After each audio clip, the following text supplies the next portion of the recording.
Well, good morning, good morning, good morning, good morning, and good morning, everybody. Good morning, everybody. Welcome to another episode of The Morning Glow. Welcome to another episode of The Morning Glow. Y'all see me over here multitasking, but I'm not important anyway, man. I'm just a question asker. My name is Raheen out of Atlanta, Georgia, but we got a few people here, and guess who's back?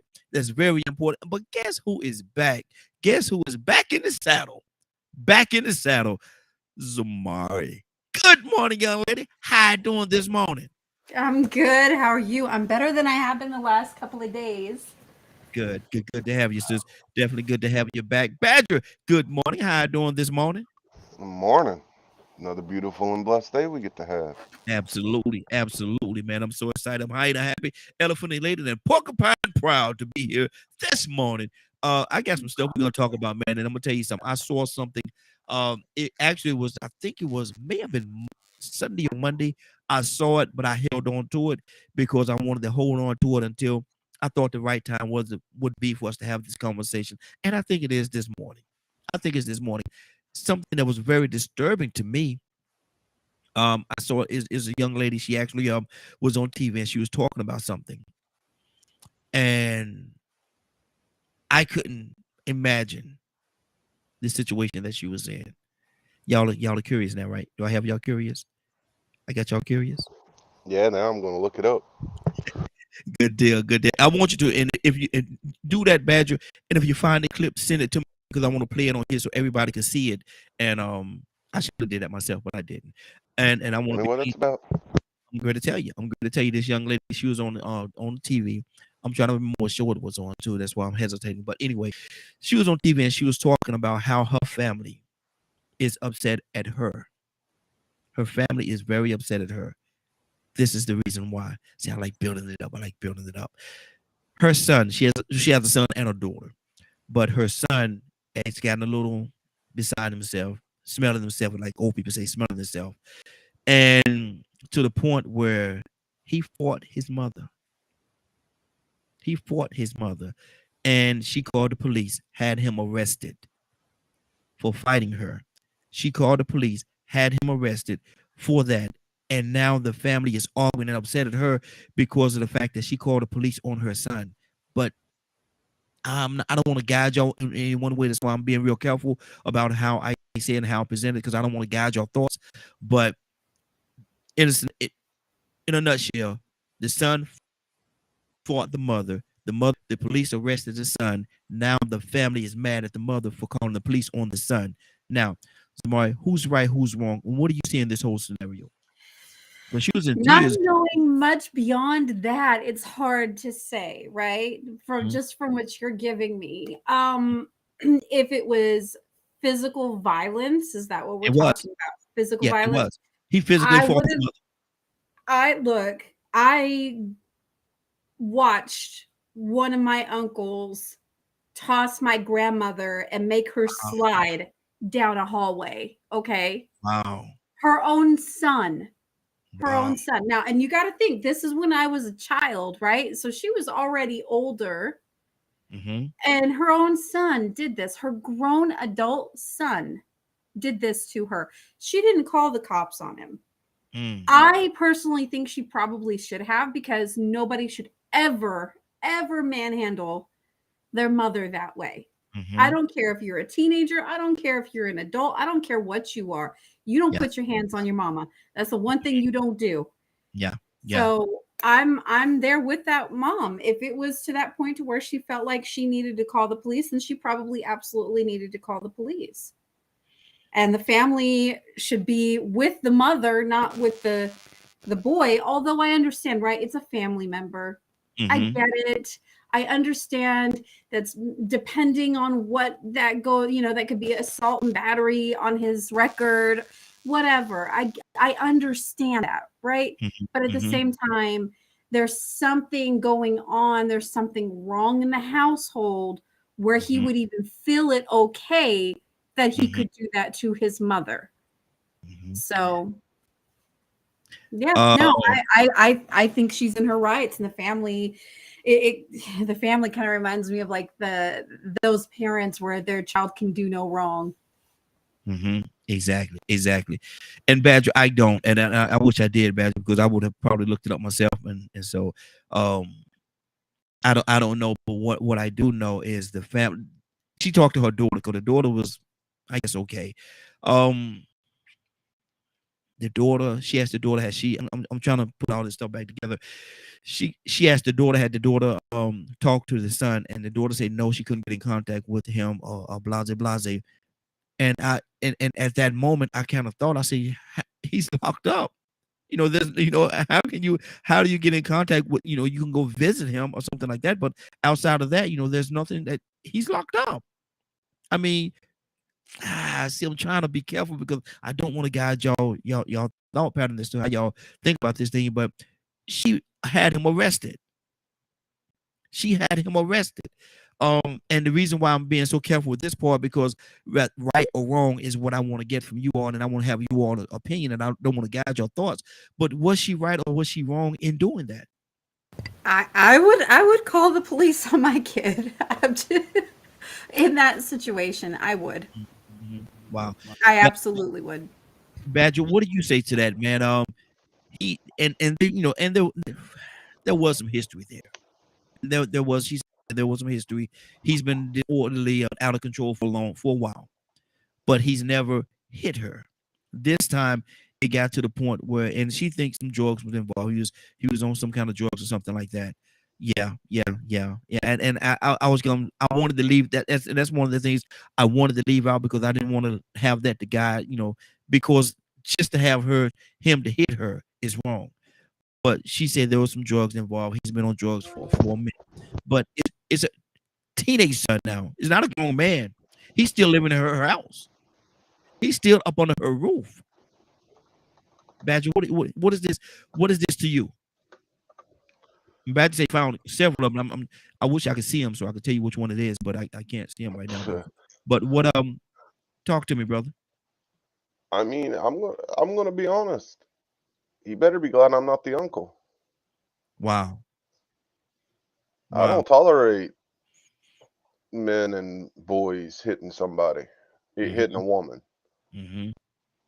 So I'm kind of sitting here wondering what kind of male figures he was around to think that was an okay thing to do, much less where his mental state was to do something of that nature. Mm-hmm. Because yeah, no, that's like one of the things I've learned is it's a crazy world we live in when things like this, like you said a moment ago, I just typed it in. Mm-hmm. And I can't tell you how many popped up. Wow. So there's a lot of them. Yeah. Like I literally just typed in woman calls cop on teenage son that hit her, and I'm like, oh, there's been a few. Okay. And it's all across the board. So it's That's man, sad. dude. That's sad, brother. That's sad. That's sad. Well, we kind of touched on some of this yesterday near the end of the near the end of our podcast. Oh my gosh, words. Near the end of the podcast yesterday. Mm-hmm. About parents and the responsibility and things of that nature. And it is very unfortunate that a lot of this is happening. Mm-hmm. There's such a mix of scenarios and situations, because you got the social media stuff, you've got who are they hanging out with, if he has a history, what was he in therapy, and then so without knowing the specifics. But Badger, I want to do this because I don't want any, and I know that this is not what you're doing. I don't want people to think that we're making excuses. I don't want people to think that we use these things as an excuse, this and that, and who is this and who is that. I don't want them to think that we're making excuses. No. We're not making excuses for him, No, and we're not trying to at all, in no kind of way, justify what he did, because a son hitting the mother, that's you don't do that. He needs a foot up his butt. Mm-hmm. Mm-hmm. That's my opinion of it. Let my kids turn when they get to a teenager and hit mama and see what happens. Mm-hmm. I'll be Yeah. the one going to jail. Yeah.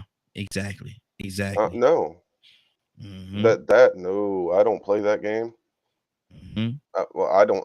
I'm saying game, but that's Yeah. not. Yeah. I know what You you're know saying. what I I know what you mean? mean. Yeah. I know exactly what you mean. Yeah.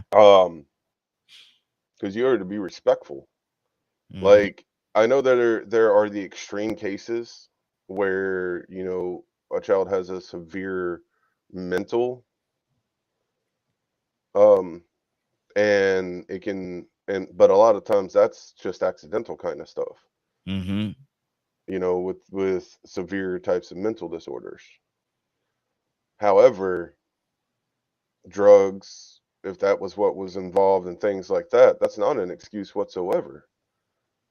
The part that bothers me is we had another topic that was similar to this. I don't know if you remember it or not, but we were talking about there was another woman and her kid, but she was reaching out for help from like the cops in the local areas and things like that, and they ignored her when she Mm-hmm. reached out for help. Yeah. Yeah. That's the case that happened down here in Atlanta. Right. So, but that's also not an excuse. Mm-hmm. A male, should have stepped in. I And see, hold I hold the adults involved responsible.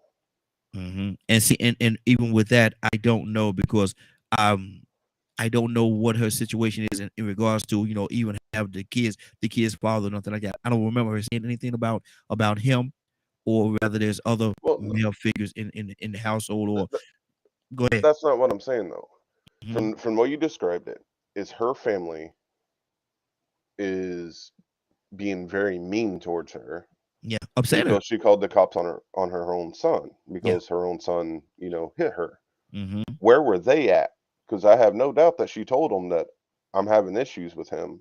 I need help Yeah, that's true. That's true. because I mean, I know there are some prideful people out there that probably wouldn't ask for help. Like, don't get me wrong, that's very possible too. That Hmm. nobody knew until voila, this happened. That's just as possible. Yeah. But to me, if you are a semi close family and someone in your family is going, "Hey, I've got this issue and I've got trouble," Hmm. you should be helping. Yeah. Yeah. Yeah. Absolutely. I agree with you 100%. You should be, but like I said, again, I got bits and pieces of the story. I just listened to what was presented to me, and so only thing I could do is present it. I wish you would remember Yeah, so I could pull it up. exactly. Rico, That's good. Go ahead, man. Finish your thought. Oh no, I was just saying that specific one because, like I said, there's so many different scenarios.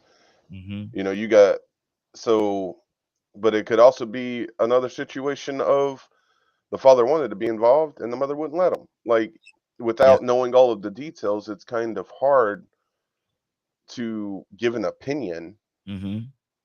because that's something else we got to be careful of is don't pass judgment. We're Hmm. just sharing an opinion of different ways that situation could have been approached. Exactly. Exactly. Rico, good morning, sir. How you doing this morning? I can't complain, man. I'm sitting up here about ready to fight this meteorologist, man. These people try to predict the weather and it ain't been right the last month. 2 months, they've been way off, man.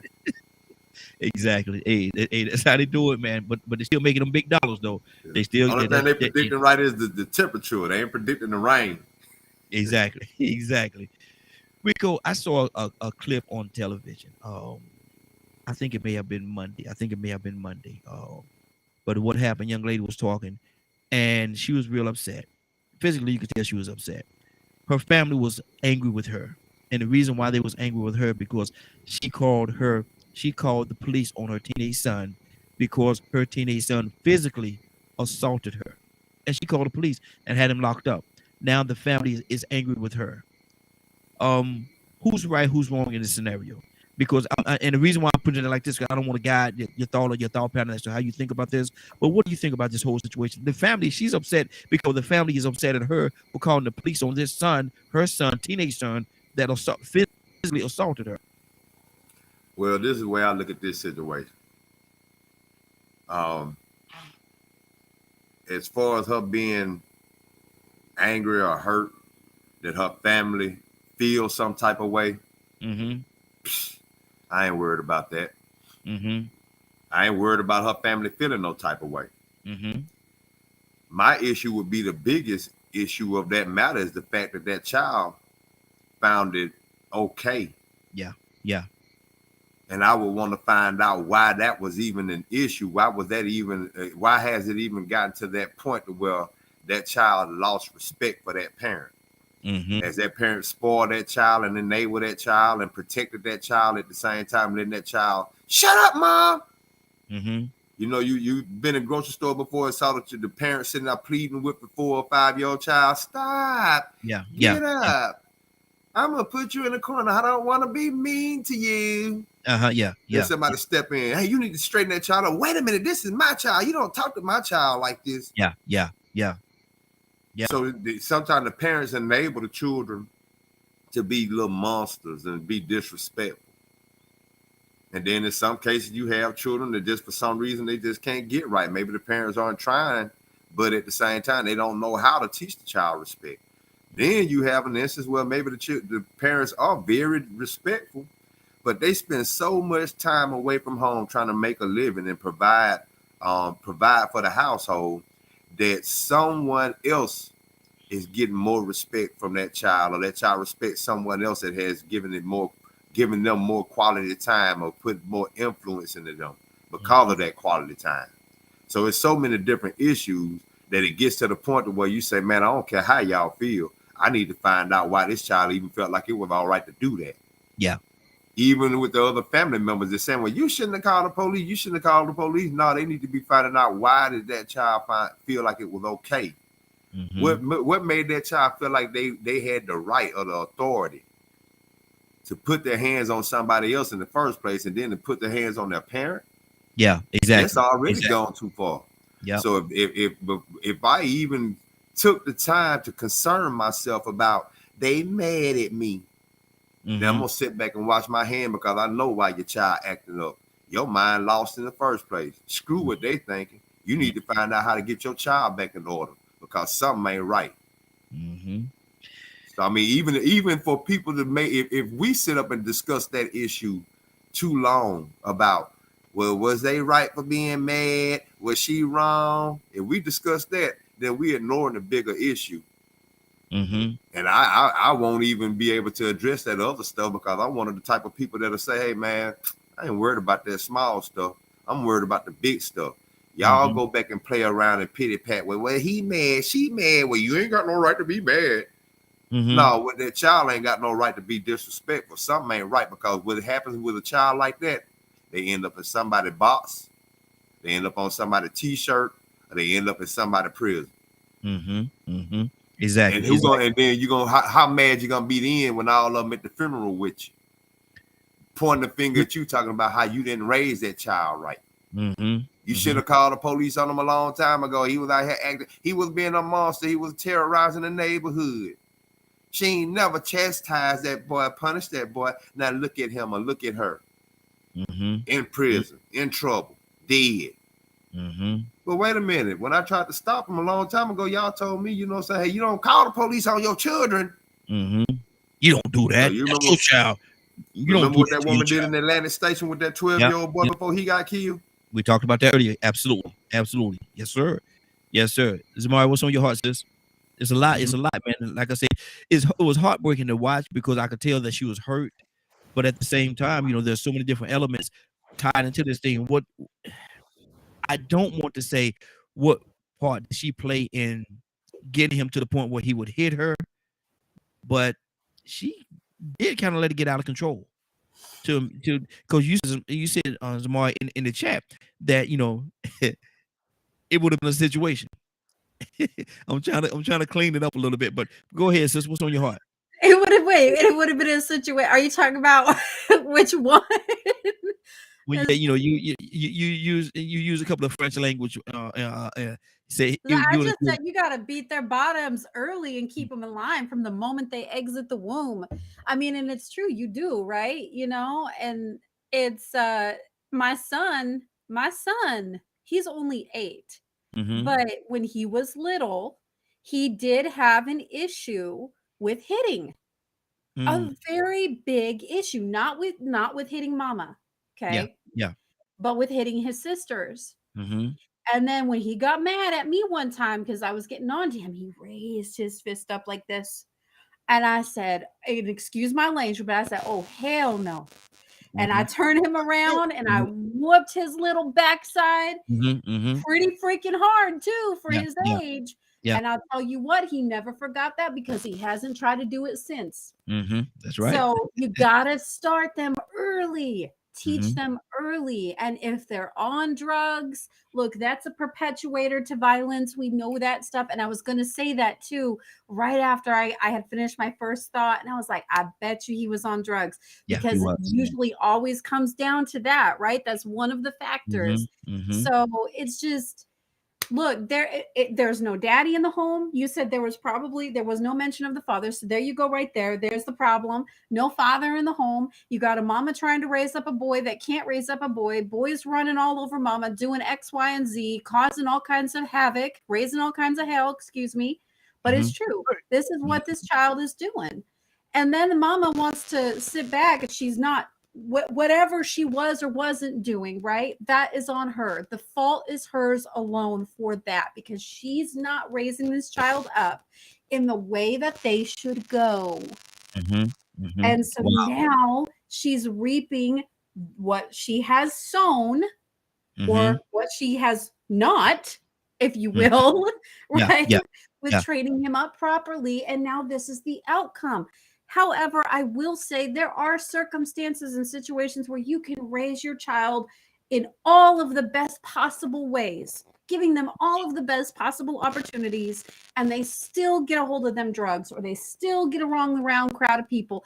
And you're struggling at that point because now they've got their own mind, they got their own way, and there's really not much you can do. And then they get out of control like that. Mhm. And they Mhm. do their own thing. So what are you going to do?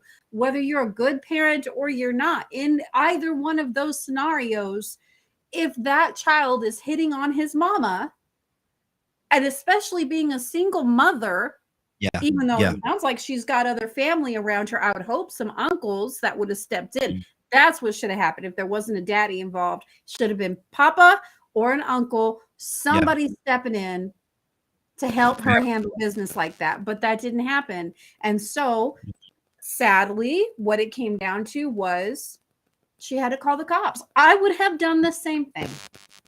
Wow. Because Wow. you just can't, right? You get to it's almost like I feel like it's a cry for help Mhm. from the mom at that point because she's lost that control. She's lost that respect from her child if she ever had the respect, right? It's a cry for help because there's nothing left to do. And no parent wants to call the cops on their child. Let's just be real about that. No parent wants to do that. Mhm. No one wants to do that. So it was like a last resort is what I feel like it had to have been for her, where she felt like she had to go to that level. Mhm. Wow. Wow. Toya with a T. Good. Yeah, that's good. That's good. Toya with a T. Good morning, young lady. How you doing this morning? Good morning. Good morning. I just woke up. Y'all forgive me. Hello. We say I wake up this way. There you go. Yeah, handle it. Oh, listen, Toya, I'll tell you what we're talking about this morning. A young lady called in. Well, actually was on one of the shows, and she physically, you could see that she was upset. That she was very physically upset, I guess is the terminology you should use in a situation like this. She was physically upset. And the reason she was upset because her family was angry with her. Her family was angry. She said her family was angry with her, and this is why. Say that her teenage son that was actually had been dibble-dabbling with drugs and stuff like that, physically assaulted her. She called the police and had him arrested, and now the family is upset at her for calling the police and having her son arrested. Toya, what do you hear in that situation? Physically assaulted her. And the family mad. Why? Well, I mean, they did good because I wouldn't have called no police. We would have been at a funeral. Mm-hmm. I got nephews, and they know that. I love my nieces and nephews, but I love my sisters and brothers more. And I don't even fool with them with that. But let me catch you putting your hands on my sister, and we going to a funeral. I'm gonna give you a reason to be mad. So I'm trying to figure it out. What are these alien families? I mean, I'm just I'm listen. 2023. I'm convinced that we walking around with demons. You hear me? Wow. Mm-hmm. Dressed in skin. Because I wouldn't care nothing about you coming out this womb. That's why I'm going to put you back up there, sir.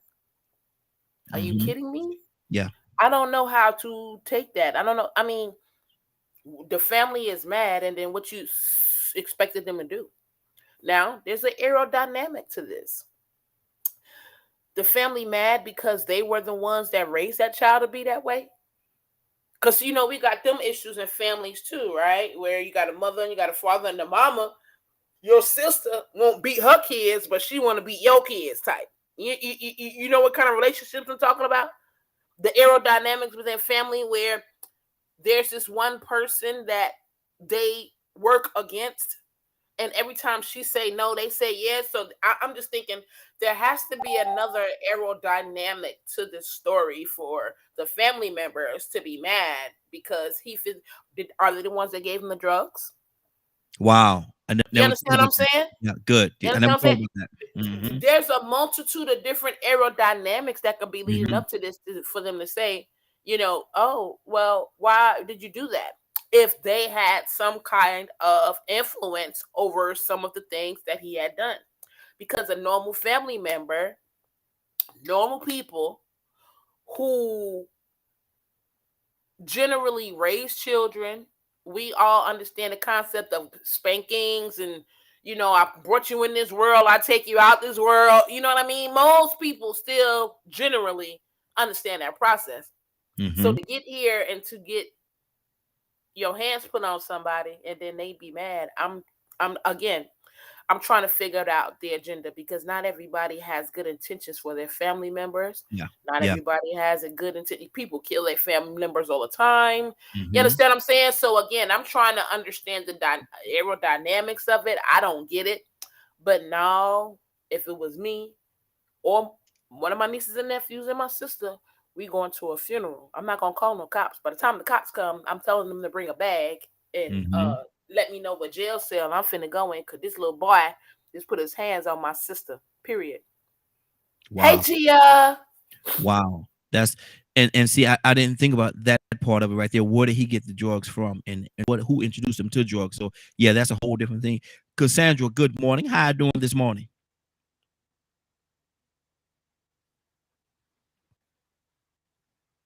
Cassandra?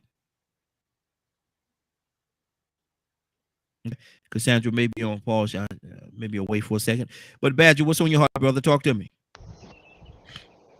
I mean, that's the big thing with what all's going on.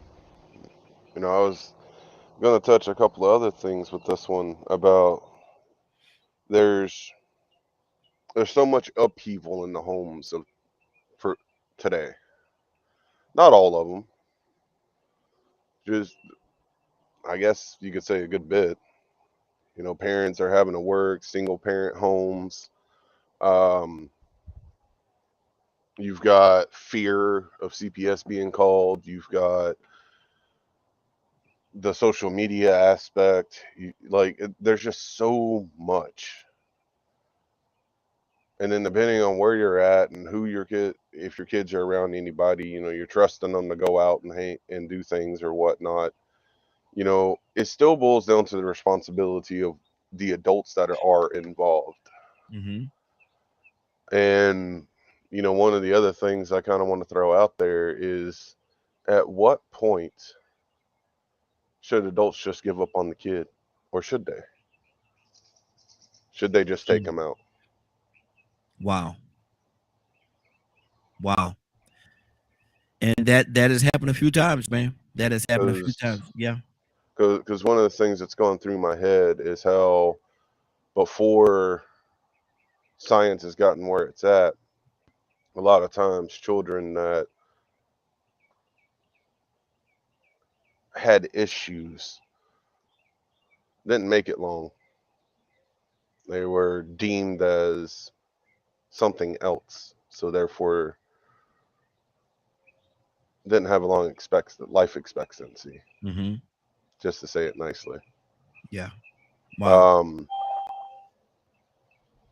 And Lisa. I mean, it's it's kind of wild because talking about this is like I came across a couple of other stories that kind of gave me a flashback to mine of the child hit the mother and then when the teenager ended up going to jail or whatever for hitting the mother, right? Mm-hmm.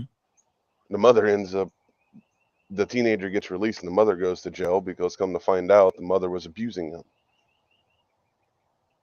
Mm. Wow. Because that's what I said with what you're bringing up. At what point should a child not defend themselves in that situation? So without knowing the story of the specific story details of what you're asking our opinion of, we're going to have a whole bunch of different variables because different situations can call for different tactics. Mm-hmm. Mm-hmm. Wow. Good deal. Good deal. Cassandra, you back with us? Cassandra, you there? Cassandra, find that mute button. Find that mute button. God is good morning, young lady. How you doing this morning? good morning, Morning Glow family. Good morning. Good morning. We're talking about a young lady that was on a show, and wasn't our show, was on another show, and she was physically. You can look at her and tell she was upset. She was upset, and the reason why she was upset because her family was angry with her, coming to her in all kind of different ways, because her son, that was actually did a dabbling with drugs or whatever, took upon himself to physically assault the mother, hit the mother. When he did that, she called the police, had him arrested. And when she had him arrested, now the family is actually angry with the mother for having her son arrested for assaulting her. What are you hearing that? What I hear in that is I hear that the family didn't reach out to try to help her or assist him. Mm-hmm. Because sometimes you could read, I mean, as a mother, that is the farthest thing that you want to do is call the police on your child. But also you're in a situation where you're like, my child needs some help. Mm-hmm. And I don't know what to do. And when they get grown, and a lot of people don't understand, when they get to a certain age, you can't go take them to go to get drug rehab or assistance. Mm. See, they can sign themselves back out. So you're caught in the catch-22. Like, look, I love my son. I love my daughter. I don't know what to do. If I put them in this position, they sign themselves out. They're not getting help. The courts nowadays don't want to really help you get custody of them. You have to go through so much to even get custody of them to make them get assistance. Because in order to become their guardianship, there's a whole, that's a whole nother story. That's all, because they are still mentally sound, but yes, they're going inside, they're not. Mm-hmm. So when they're trying to go, so you're caught in the catch-22. You're seeing somebody who you carried for 9 months. Yes. That you raised, that you gave your life story up. You said that they're throwing their life away. So you're hurt as well and still trying to deal with this. And then you double hurt when your own flesh and blood tries to raise its hand at you and hit you. Mm-hmm. The only thing you can do is send them to jail and say, hey, you need to sit down for a minute. You need to sit down for a minute. Mm-hmm. Because either you lucky that you didn't get taken out by me, Mm-hmm. or the next person. So I need to sit you down because I love you. And sometimes real love doesn't come in all hugs and forms. It's called tough love. Mm-hmm. And you have to show tough love. And so you might save that man, that she might have saved her son's life. And because you mad at me, you should have intervened Mm-hmm. and tried to assist. And had a sit down with us so we could do an intervention. But because you didn't do that, this is what I had to do. Yeah. Wow. Wow. And so the family should not be upset at her at all. Heck no. Because what are you doing as a family to assist? And I'm sorry that this is going to go on his record. We'll deal with that later. Mm-hmm. It's called expungement. We'll deal with that later. Mm-hmm. Mm-hmm. But Wow. this is what I got to do to get him to where he needs to be so he can be here for the future. Mm-hmm. Because I'm telling you that he may not be here. Yeah. Yeah. Wow. I'll be burying my child and it'll be like pushing up daisies Mm-hmm. or somebody else will. Wow. Wow. That's true. Zamari, what's on your heart?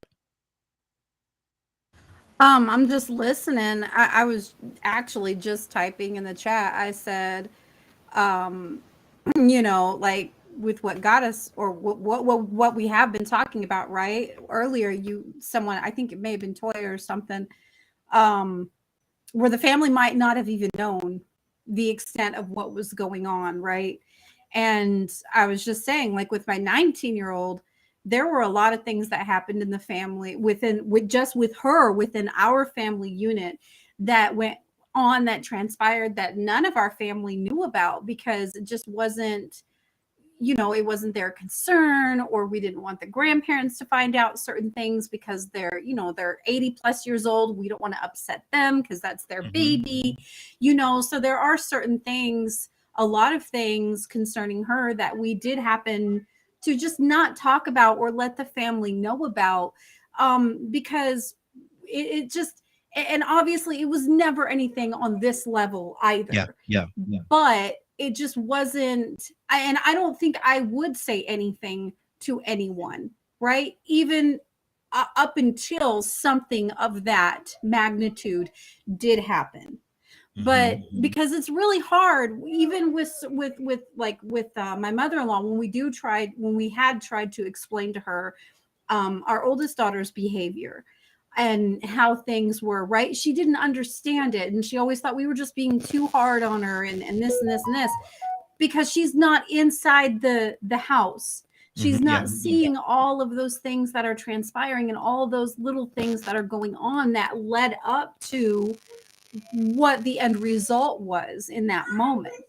So it is really hard sometimes to go and try to explain things to family members without them actually being directly involved with the situation.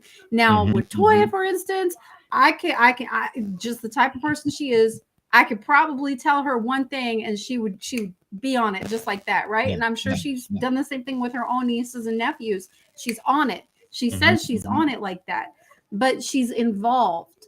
A lot of family members now are not that closely involved with their relations, so they don't understand the dynamics. They don't know what's going on. But to chastise a mother who, whether she did or she didn't tell anybody what was going on, right? To chastise the mother rather than trying to understand the situation and why it got to the point to where she had to call the police on her son, it's not right, because you're supposed to stand with your family, right? And if your family is wrong, you tell them you're wrong for this, right? But at the same time, if it was needed, then you stand with them and say, look, I get it. I understand why you did it. I support you. I got your back. But you have to have that close relation to really even be in that situation, I guess, now with the way our world is today, because a lot of people don't stay close to their family like that. So they will stab you in the back quicker than they'll hold your hand. Exactly. Rico? You know, I brought up a few years ago on here about how I had noticed in the past few decades, I had been starting to become common for me to hear instances of young men fighting their fathers. Mm-hmm. And I was like, man, this is getting too common. You know, men having altercations with their fathers, you know, if that's, you know, going to be an issue, man, you know what I'm saying? Sooner or later, there's going to be a lot of fathers or sons killing each other. Yep. Like with Marvin Gaye and his father. Exactly. It happens. It happened in Florida I guess about a year ago with a guy that, his name was Otis Anderson, but it wasn't the guy that actually played professional football. Well, actually, this guy was a football player, but it wasn't the one that we remember from the Giants. Mm-hmm. But Otis Anderson Sr. killed Otis Anderson Jr. Wow. But Otis Anderson Jr. was actually the one that was in the right. But Mhm. then we have these issues, man, where, you know, I can honestly say there have been times where I saw mothers, probably some fathers too, be such tyrants and be so toxic, be so negative and destructive to their own children, to the point to where I felt like when the children got older, they should whoop them. Mm-hmm. When them children Wow. get old, they need to whoop her tail, bringing them men in and out that house like that, letting them children run around in poverty, sit up in that cold. And then you can hear what's going on. You know they hear it just like anybody else here. Because I'm going to tell you something, man. I done seen some momsters. I ain't going to call them moms. Mm-hmm. You know what I'm saying? I done seen some momsters. Yeah. Yeah. That have created more monsters. And they actually, I've seen mothers without fathers around that push their sons to the games. Good But Lord. that son might respect that mama. Mm-hmm. Like NBA Youngboy mama. Some of these mamas that got some of these rappers that just talking this crazy stuff. If you listen to them talk, you can be like, well, that's where they got it from. That mama worse than the man. She's a gangster. The dad ain't have to be around. She harder than the daddy. And you know, they create some of these children. But to me, it still all boils down to the fact that anytime a child puts their hands on either parent, that was a loss of respect. Yeah. Somewhere in there. Mm-hmm. That's the ultimate thing. That was a loss of respect, because I've seen situations where you know, parents just had that unconditional respect. Well, they could be the worst parents, but a child would say, you know what, that's still my mama. Mm-hmm. That's still my daddy. Exactly. Same here. Yeah. You know what I'm saying? I mean, I grew up traumatized. Still my mama, still my daddy, still my elder. Yeah. You know, you see people disrespecting and putting their hands on their elders. They don't care that they're their grandfathers or whatever. Mm-hmm. They disrespect them. So it's a lack of respect that's going on, man. And it actually goes on both ways.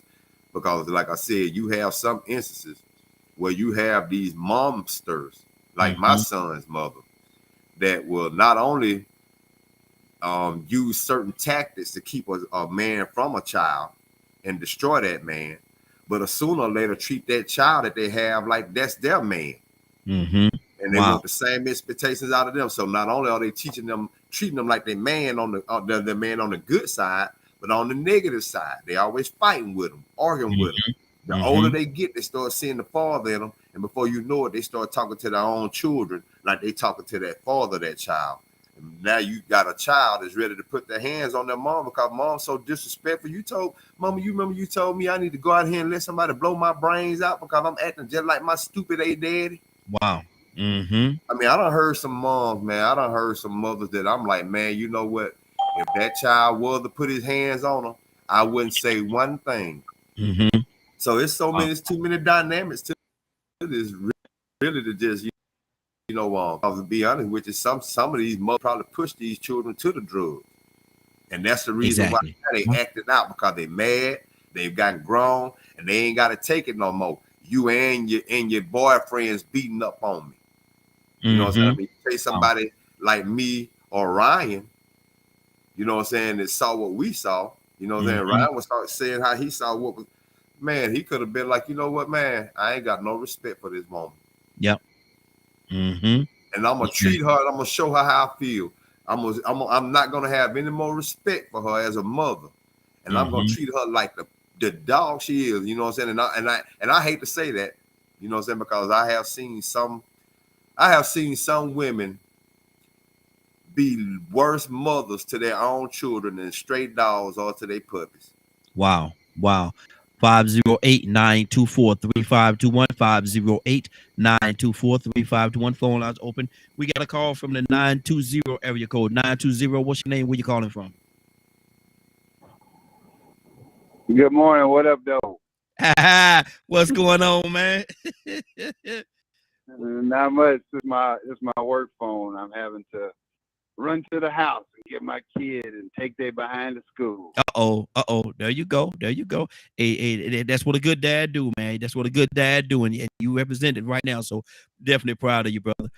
We're talking about what we're talking about right now. We're talking about a young lady that called in, that was on the show. I keep saying called in, that was on the show, and she was physically upset. And the reason why, because her family was angry with her.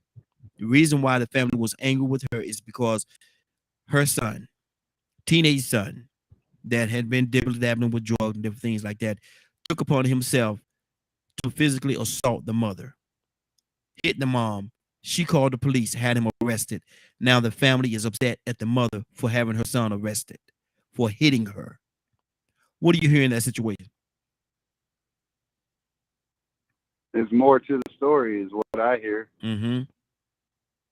Something would have had to have happened in the home, or maybe that child had a mental break or something to be able to hit your mom. Mm-hmm. I heard Rico talking about how he and I grew up just a second ago. I just happened to catch it when I dialed in, and my mother did plenty of things to me that if somebody else would have done to me, man or woman, they'd have got knocked out.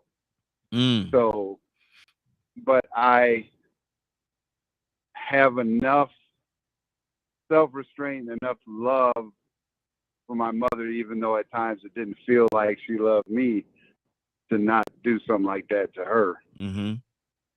So it tells me, I mean, if he's on drugs, maybe he was strung out. I'm not going to make excuses for that behavior at all, because under no circumstances should you ever put your hands on your mama. Absolutely. Unless, she got a gun to your forehead or something, maybe then. But, man, I feel bad for the mom. I feel bad for the child. I feel bad for everybody involved in that circumstance. But at the same time, if a young man's going to knock his mom out, yes, call the police might be an option if dad's not there to handle that business. Yeah, exactly. Toya with a T, talk to me, sis.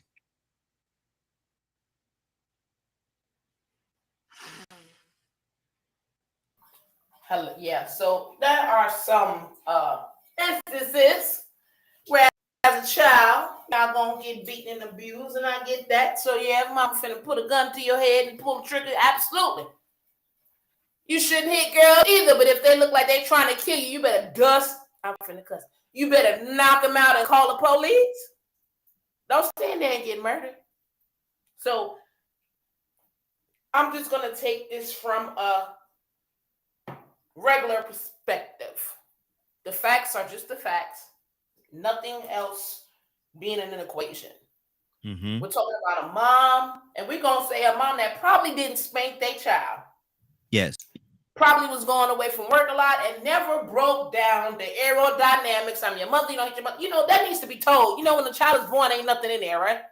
Mm-hmm. So if you don't break it down, that relationship, what it's supposed to be, then I think that's where the problem comes. So, okay, this mom working, no dad, work so much, you never broke down the relationship. Now this child has picked up how you're supposed to act from Disney, how you're supposed to act from movies, not good ones at that. Mm-hmm. And then here we are 17 years later, and you go to try to tell this child something, which keep in mind, you ain't told this child nothing in 15 years. Yeah, exactly. TPS. You understand what I'm saying? So now you come tell the 17-year-old what they can't do, what they ain't gonna do, and you ain't never told them that, and then now they get mad at the promotion and want to hit you. Mm-hmm. You understand what I'm saying? Let's just stick to the basics. No other instances. Truth, there's a lack of respect that been broken down. but there's different reasons. You could have been over abusive. You could have been under supportive, which is what I believe that, Rico was talking about. Or you can just have a crazy bad child. You know what I'm saying? But I do think that the fact of the matter is, one, the aerodynamics of the relationship has been broken down. Because even as children, we all know our parents wasn't right, but we all know we better not hit our parents. True or not true? Absolutely. And everybody on here, we done had some parents that wasn't perfect. So again, those were the aerodynamics that were broken down to us from society, period. Right? We're losing that now. But still, at the end of the day, just as a mother, just as a mom, how can you feel the need to allow that to happen unless you feel somewhat responsible? And that can have a lot to do with it. You know what I'm saying? On why it get out of control, on why this child, when they act like that, I don't put it back in their place. Oh, they're coping because their father left. Oh, they're coping. Now you won't cope with this bat upside your head if you think you finna run up on me. I don't care what your problems is. I'm not as sensitive, clearly. And that's why I said I'll put a dress on for $500,000 too, because I can think of like your typical woman. You run up on me, you finna get some heat, period. If you run up on my sister, my brother, or my mama, and I don't get along with them that well either, but they is mine. And if you run up on them, you're gonna feel some heat. We're gonna be one less family member. I don't care what you did. And if I caught my family members abusing their power with my nieces and nephews, it's going to be the same way. You understand what I'm saying? So from a regular aspect of just normalcy, this is out of order. But we don't know what the regular order is anymore. Yep. We don't understand the regular order no more. There's no leadership. There's no guidance anywhere. The kids are running the show. And I'm just going to throw this out there before I go, right? I just quit that job I just got because they wanted to allow these kids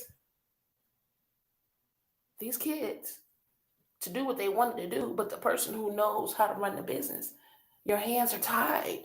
And it's nothing I can do. I can't let the kids run me. I don't know how to do that. And then they're not right. You know what I'm saying? So I just think that this moment in time in society, not only do we not have or are aware of the order in which parent and children relationships should go, but the whole world is upside down to where whenever you do something which is so-called the right thing, the world is going to look at you like you're doing the wrong thing. And this is the part in the Bible where it says our wrongs is rights and our rights is wrongs, because a child should never be going up against a parent under any circumstances, and the family should never look sideways or crazy if she decides to call the police on them, no matter what or how she treated them. If it wasn't abuse, it doesn't make a difference. He got to go.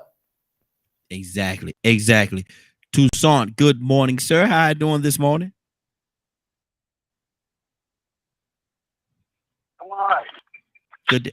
You've been listening. Are you familiar? I can try it again. There you go. Hey, good to have you, brother. Good to have you. Are you you been listening? Do you know what the topic is, or do I need to catch you? Yeah. Well, I heard. I've been listening. And Zamar said, "Wise man." She said, "Wise man." she don't know me clearly. She don't know that she can learn a lot from a dummy. What do you think about this whole? I ain't fooling with you, man. What do you think about this whole situation, man? Who's right, who's wrong, man? And he hit her. He hit mama. Man, that's a problem to me. That's a different type of mama than I had. I'll tell you that much. Because our parents, remember, I don't know if some of you might remember, our parents had this favorite saying, "I brought you in this world, I'll take you out. If you ever put your hands on me, I'll take you out." Exactly. I believed it. I believed it. But you know what? Our parents wasn't our friend. We had no friend. My daddy, I know him for real because I thought he was crazy. He was, Mom was the teacher and he was the enforcer. That's the house. That's the home that I grew up in. And they wouldn't play with us. I mean, Daddy would, teach us how to box and all that kind of stuff and teach us how to protect ourselves. there wasn't no games in the house with his friends. My daddy wasn't my friend. Yeah. Mm-hmm. He wouldn't hang out with me. No. Mm-hmm. But sometimes we wait till a kid is grown to find out what they're doing ain't cute. Mm-hmm. When they cussing and fussing like we cuss and fuss Mm-hmm. as they coming up. We let them see everything we doing. They in every conversation that we have. Mm-hmm. Get out of the room, boy. Get out of my mouth. Grown folk talk. Yeah, exactly. All up in my Grown mouth folk like talking. that. All up in my mouth. Look at him, all up in my mouth. Get on out of here. And that's what Yeah, they, but you know, nowadays, my mama said you ain't worth a dime. Mm-hmm. What? Mm-hmm. You can always tell how a kid feel about you these days because they in the conversation that their parents in. Mm-hmm. Hey, look here. Hey, So it's Tucson, better for them to go ahead. I'm sorry. do the kids sometimes go to church and tell the secrets? My mama said your breath stink. Here, take this mint. With your ugly ass. She said, my mama said she's sick of you. Yeah. Exactly. And you talking to the pastor. Mama said she don't even like you. And daddy said he wanted to knock you Yeah, out. but you see, it's better to have your kid in jail than in the grave. Yeah. Which is better? What kind of conversation the family? Family, you stay out of my business. Matter of fact, we don't talk about things. When we was coming up, we wouldn't talk about things in the household. Mm-hmm. But, you know, if a child is incarcerated and the parent called the police on them, good. Mm-hmm. If something went on that you had to call the police on your child, good. Yeah. Wow. Good. Wow. That's good. I mean, really, good. Because you are supposed to be the protector at all costs. Mm-hmm. And it's better to call the police on them than go in your closet, get your gun, and blow their brains out. Mm-hmm. That what you got. What kind of conversation? What we gonna talk about if that happens? Exactly. Yep. Got a whole different situation then. That's a whole different situation. Whole different situation. Shoulder. Exactly. Cassandra, good morning. How you doing this morning? Good morning. Cassandra, you been listening to us this morning? What do you think? What do you think is right or wrong, Cassandra? What do you hear in this whole? And I want to talk to Cassandra, then I want to talk to the counselor side of Cassandra. But what do you hear in this? Just let him whip your behind, because you shouldn't touch your children, because your children are a precious gift from God, and do not put your hands on your children, and don't call the police on your children, and don't matter if he whip your behind and blacken your eye, you just take it as a good soldier in Jesus Christ. Okay, there we go. In Jesus' name, amen. In Jesus, oh yeah, amen. Yeah, Lord, We rebuke all that.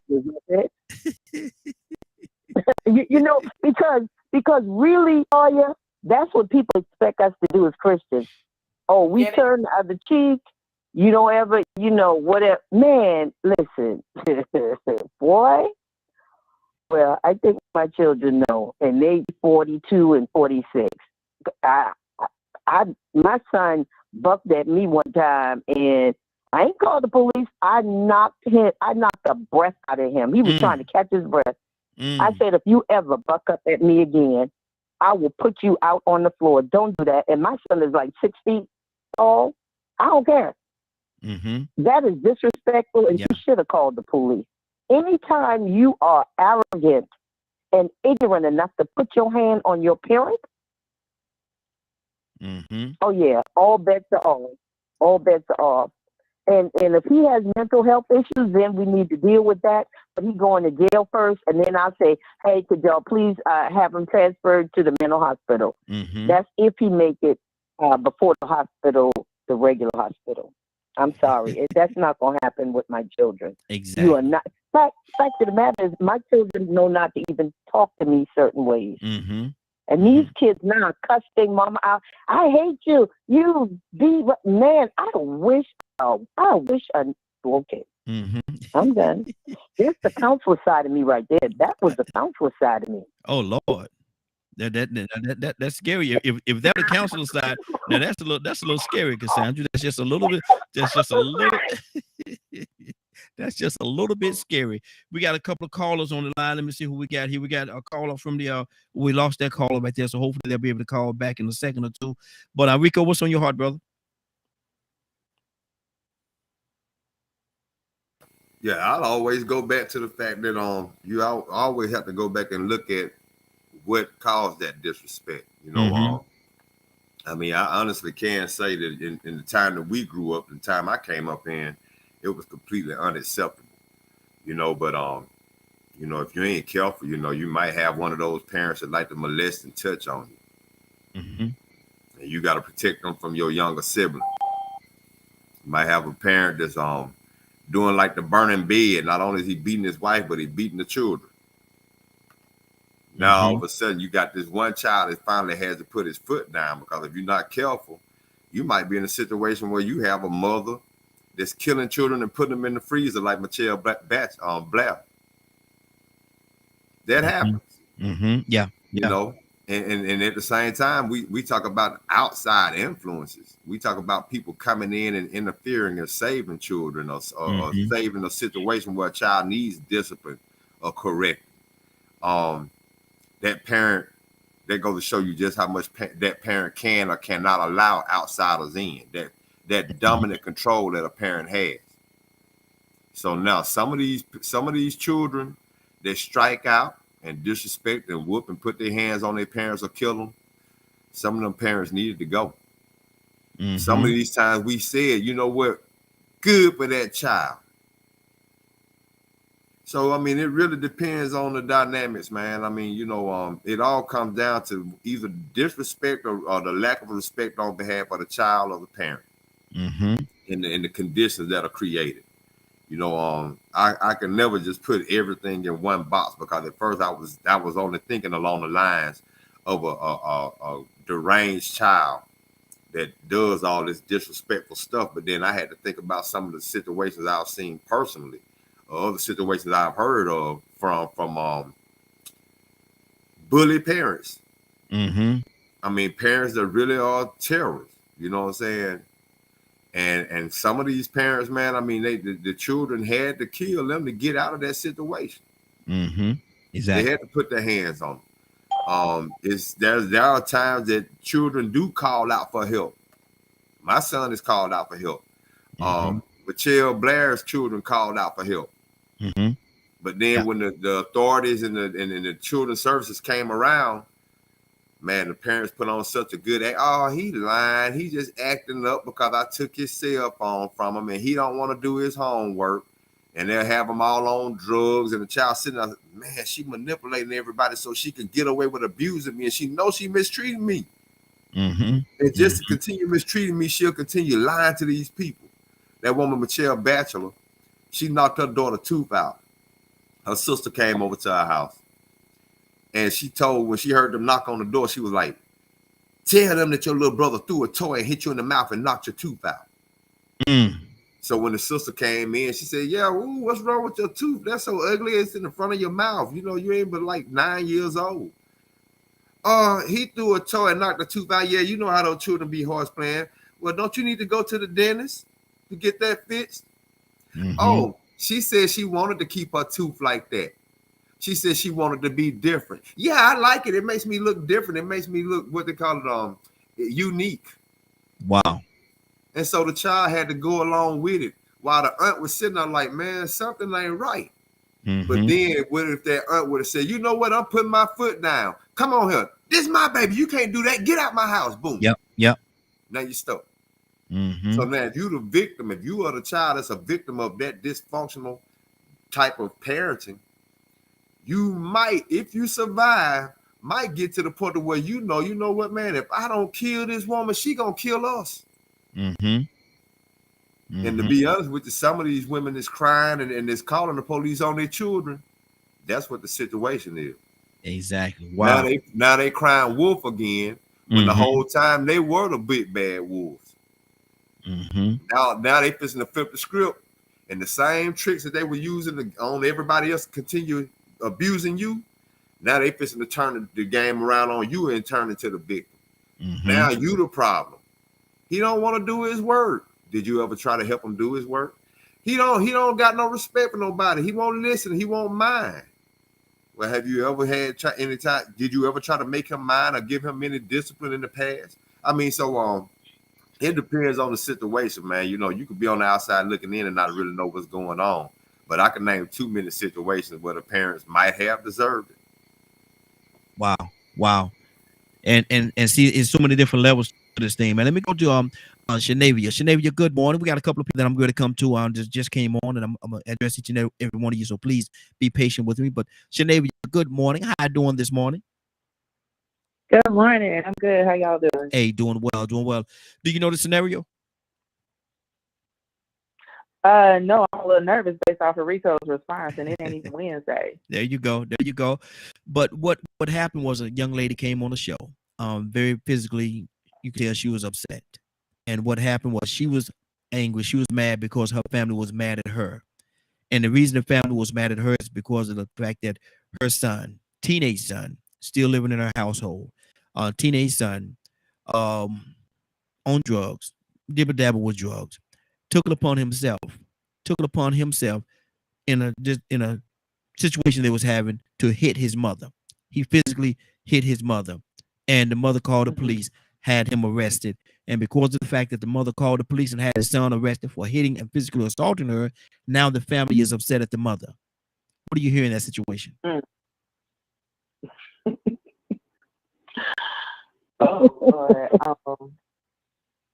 A lot of dysfunction. But my first question, you said that the family was mad at the mom, yes, for calling the police on the teenage son that assaulted mama. Yes. Okay. I'm gonna try to. I know I have 3 minutes. I'm gonna try to break this. I'm gonna try to get it real quick.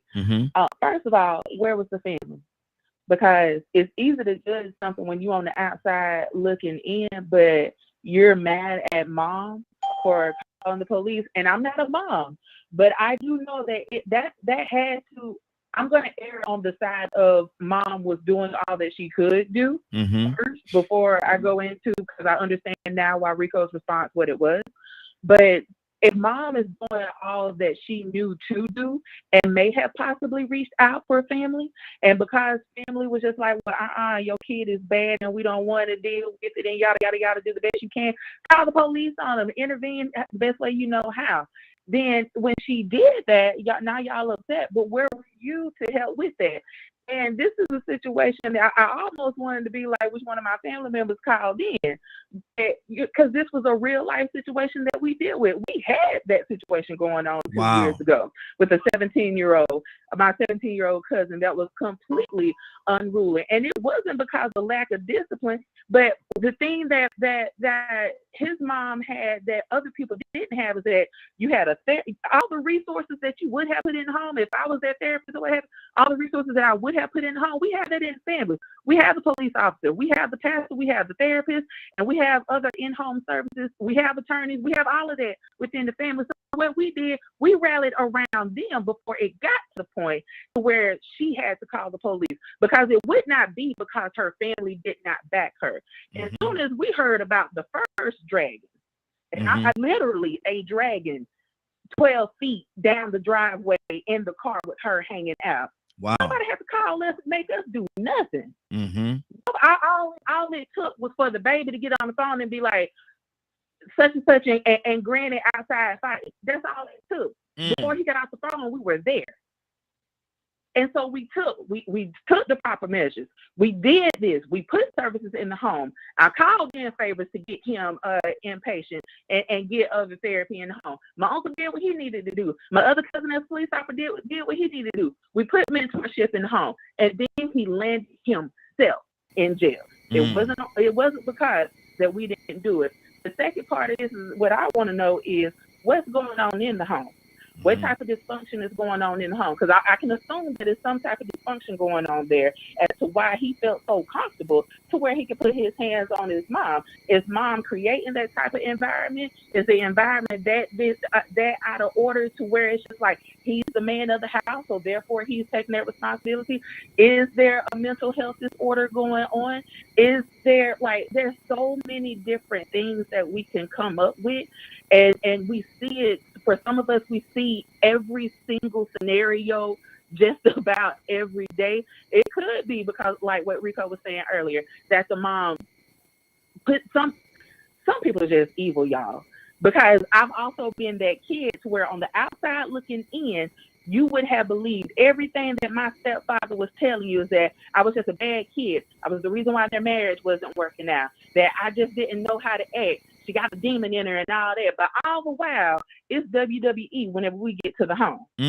Everybody talks about how my mom should be disciplining me. And I'm like, bro, we tag team partners up in here. What are you talking about? Wow. We going round for round with this dude. But because of the narrative that he put out, and all you saw was my behavior, because I know what to do with that. So it was easy to believe that I was the problem. Because all you saw was my behavior. His behavior was concealed and shut up tight in four walls. Wow. So it's a lot of different layers to this, and it's easy to come up with what we would like for it to be or what we think that it is whenever we don't have all the information. That's good. Can I ask Navy this before she leaves? Yes, before she finishes this comment. That intervention, it has to be received, and there has to be some cooperation on behalf of the parent. Especially if the child is not old enough, and if the child is old enough, it has to be received by them.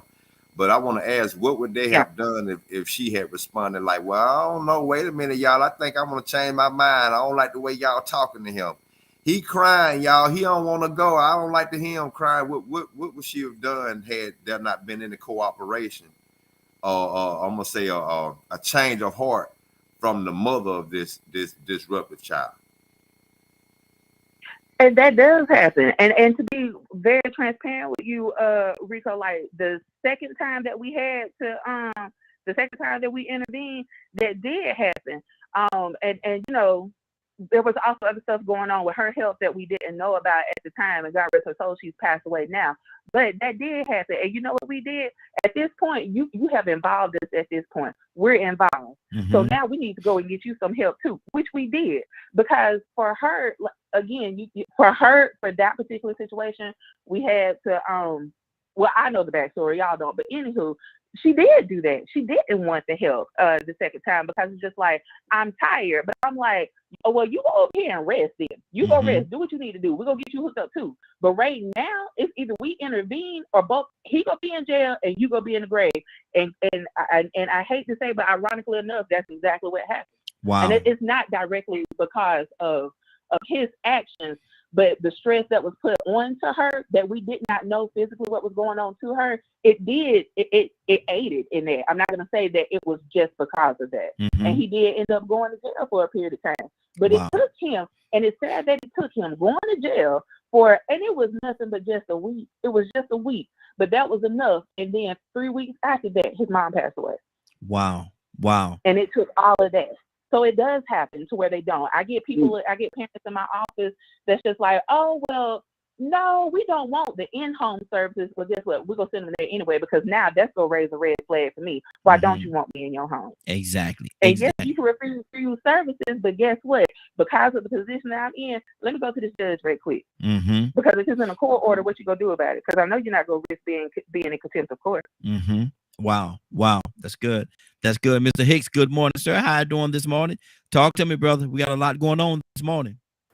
Good morning. Good morning, Raheem. Good morning, family. Good morning. Yes, sir. I think modern times and all the things that have been done to break up the family, break up the structure that we had in churches and in our communities, created a lot of others. Is one of them. I think in the Quran it says, "Rever the womb that bear you." In the Bible it says, "Honor thy mother and father, for it will lengthen your time on the earth." In the Old Testament days, disobedient children that rebel like that, they put them in front of the wall and the whole community rocked and stoned them because they recognize that this basic foundation is gone out of the society. Everything is down here because the woman is the arm, regardless of the mother. It's just. Like I said, I'll be 74. I go back to a time when I would travel north and south during the summer with my mother on these missions she would go on. I would watch in the South how there was still that element of respect. Children didn't talk back to their parents. But in New Jersey, it did. It was the family structure that we had in the South with the church and the community sort of dissolved or changed in the northern city, at least in Newark. So parents, so black kids there, they talk to their parents like we saw white kids talk to their parents on television, fall out in stores and well, it's all the same things. No father in the house, no real strong family unit, but period. In my book, and I mean this. Now I said it. 7 children. You raise your hand. You raise your hand at your mother. You're going to deal with me. Yeah. And I'm not dealing with none of these laws of this man's world. I'm not afraid about that. If you don't remember your womb, the womb that bore you, this mother that the Creator choose you to come through, in spite of what she do, that is, I guess that's the test. I understand these various situations that happen, but I listen to a guy, Charlton White. Charlton White, you might be familiar. He's all over the YouTube now. Yeah. No, you're talking about. He's sort of rough with what he say, but he said sort of real. He said like that certain age they act out like send them to jail, send them somewhere to recognize that you can't behave. It's the problem with everything, the corruption of this country at this point. We stepped away from what values. We stepped away from being honest. We stepped away with telling a lie. But if a child raises his hands to his mother, he's a very low being, period. And it's so and on a real tip, he's gonna be dangerous for other people. Yeah. Dangerous for his community, dangerous for everyone. He don't have respect for his mother or his father. How's he gonna have respect for anybody else? Nobody else. Nobody. You're absolutely right. Nobody else across the board. And that's what we up against. Exactly. Captain, good morning, sir. How you doing this morning? Good morning, Brother Raheem, and to my beautiful Morning Glow family. I need to hear your heart on this one, brother. He raised his hand, hit his mother. She called the police, had him arrested. The family's angry with her for calling the police on her teenage son that assaulted her and had him arrested. What do you hear in that situation? Well, dear brother, we have on this line many men and women of value, and I love everybody's response. I thought about it, and I went to the book of Exodus, the 21st chapter, around the 15th.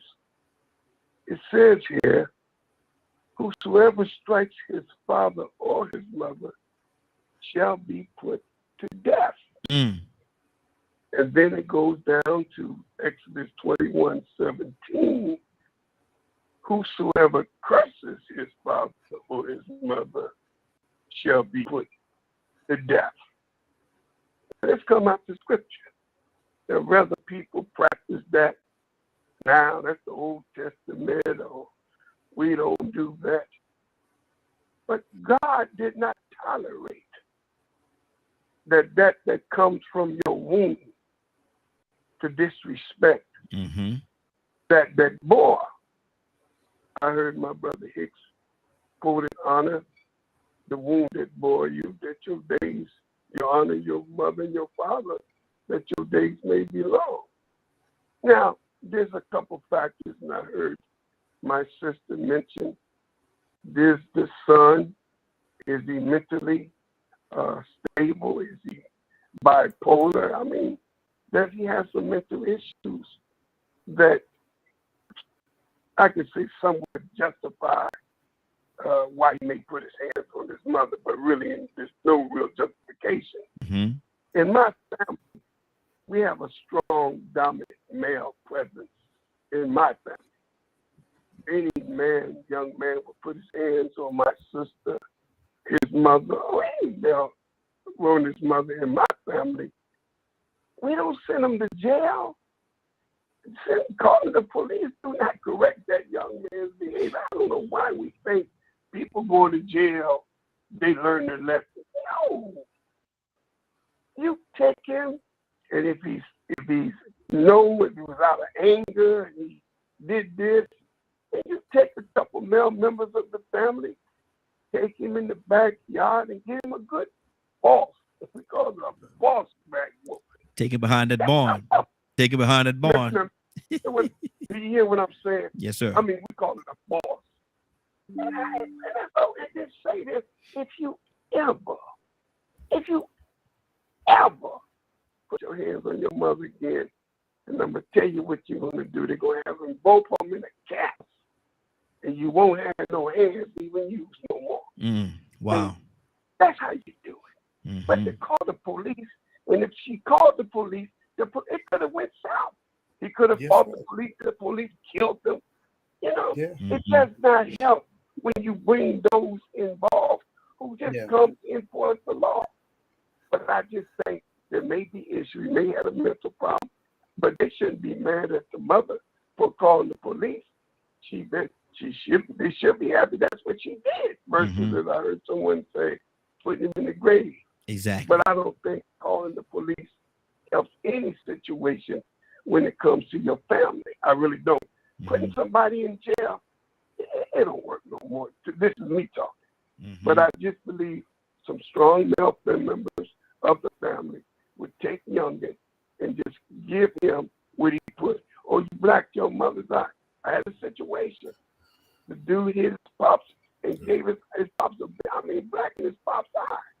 He was up on the campus, and of course, when I heard about it, we sent some brothers, and he knew we was looking for it because you gonna hit your father.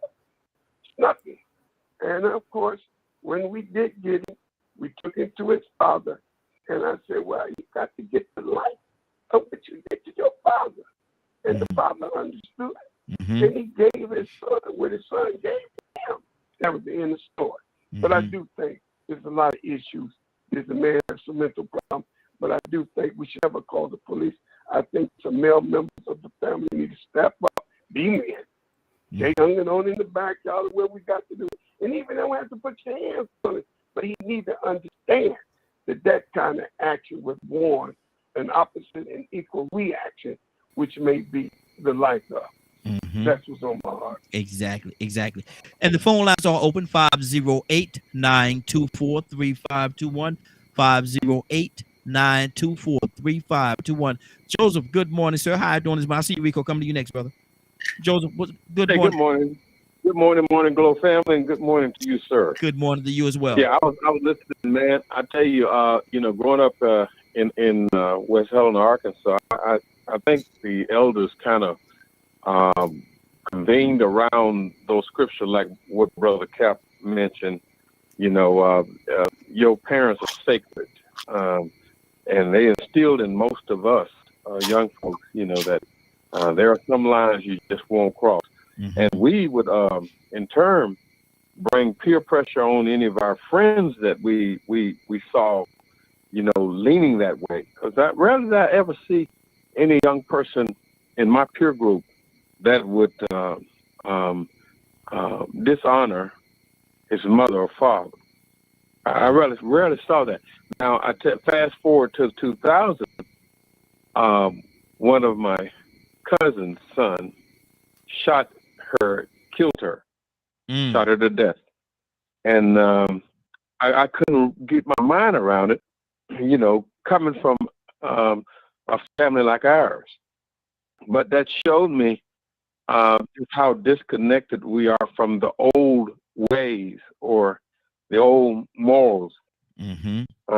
So in today's time, there are some things I see that are very strange, and I think it has a lot to do with how we relax standards. Sometimes parents want to be friends with their kids, but there has to be a demarcation line, between your children and you as a parent. I think I mean, I can be your friend, but I watch to make sure you don't take my parenting for granted. But not, I don't want to be overbearing. I don't want you to feel like I'm an authoritarian. In fact, I try to teach a lot, teach, and teach some more, so that the children can think and rationalize, things. But there are times when a child is going to do like we did when we were kids, get smelling ourselves and think, we can buck some authority, and you have to reel them back in, Yeah. Exactly. And sometimes that's what it takes. Rico, I saw your hand, brother. What's on your heart? We had Ryan. We're gonna go to Ryan next, but we done lost one. Well, once again, I want to ask a question. We can go back to Cap if you want to, so he can answer this question. Because in today's reality, we got to look at today's reality. That man in the family really doesn't exist like we think. In the ideal world, that would be the perfect solution, is to go to the men in the family. But now you go back to the men in the family, they're not qualified, they're not worthy. They sort of the same way. Weak. You know what I'm saying? They might be the worst examples. They might be the last ones you want to have talk to them. So I mean, in situations like that, what would be the answer? Because I've been the one that actually interfered, and then that same parent that came and complained, or the one that came and asked me, what should I do? I can't get them to do the schoolwork. They don't care about school. The minute I tell them what to do, and then that child comes to me, and then I have to correct them, they want to come at me. That's my child. You don't do this. You don't say that. I had that happen with a cousin, and I had to tell that female cousin, well, look, since you don't want me to interfere, and I'm your oldest cousin, but you don't want me to interfere with your child, but you come to me complaining about him, when he out here in the street disrespecting somebody like that, and they don't treat him like I love him, like I'm a family member, and they put a gun to his head, how about I just keep on walking and act like I don't see it? Wow. And so, I mean, what do you do? Because I heard what Cat was saying, and that's true, what he was saying. But, in today's reality, man, those men don't exist in the families like that anymore. I mean, it's few and far in between where you find solid enough men that is even concerned to come and talk to your son, because that ain't my son. And then on the other end, you got the parent that's like, wait a minute now, I don't like the way you talking to him. This is my child. I can handle this over here. Evidently you can't, because I'm here. But I know exactly what you're saying. Cap, you want to respond to that? With my baby mama now. I mean, look, my son need to be here with me, but then she turned right back around and felt like she could do a better job. Wow. Cap, you want to respond to that? Yeah. I mean, but no, Rico's on there. I mean, he's absolutely right.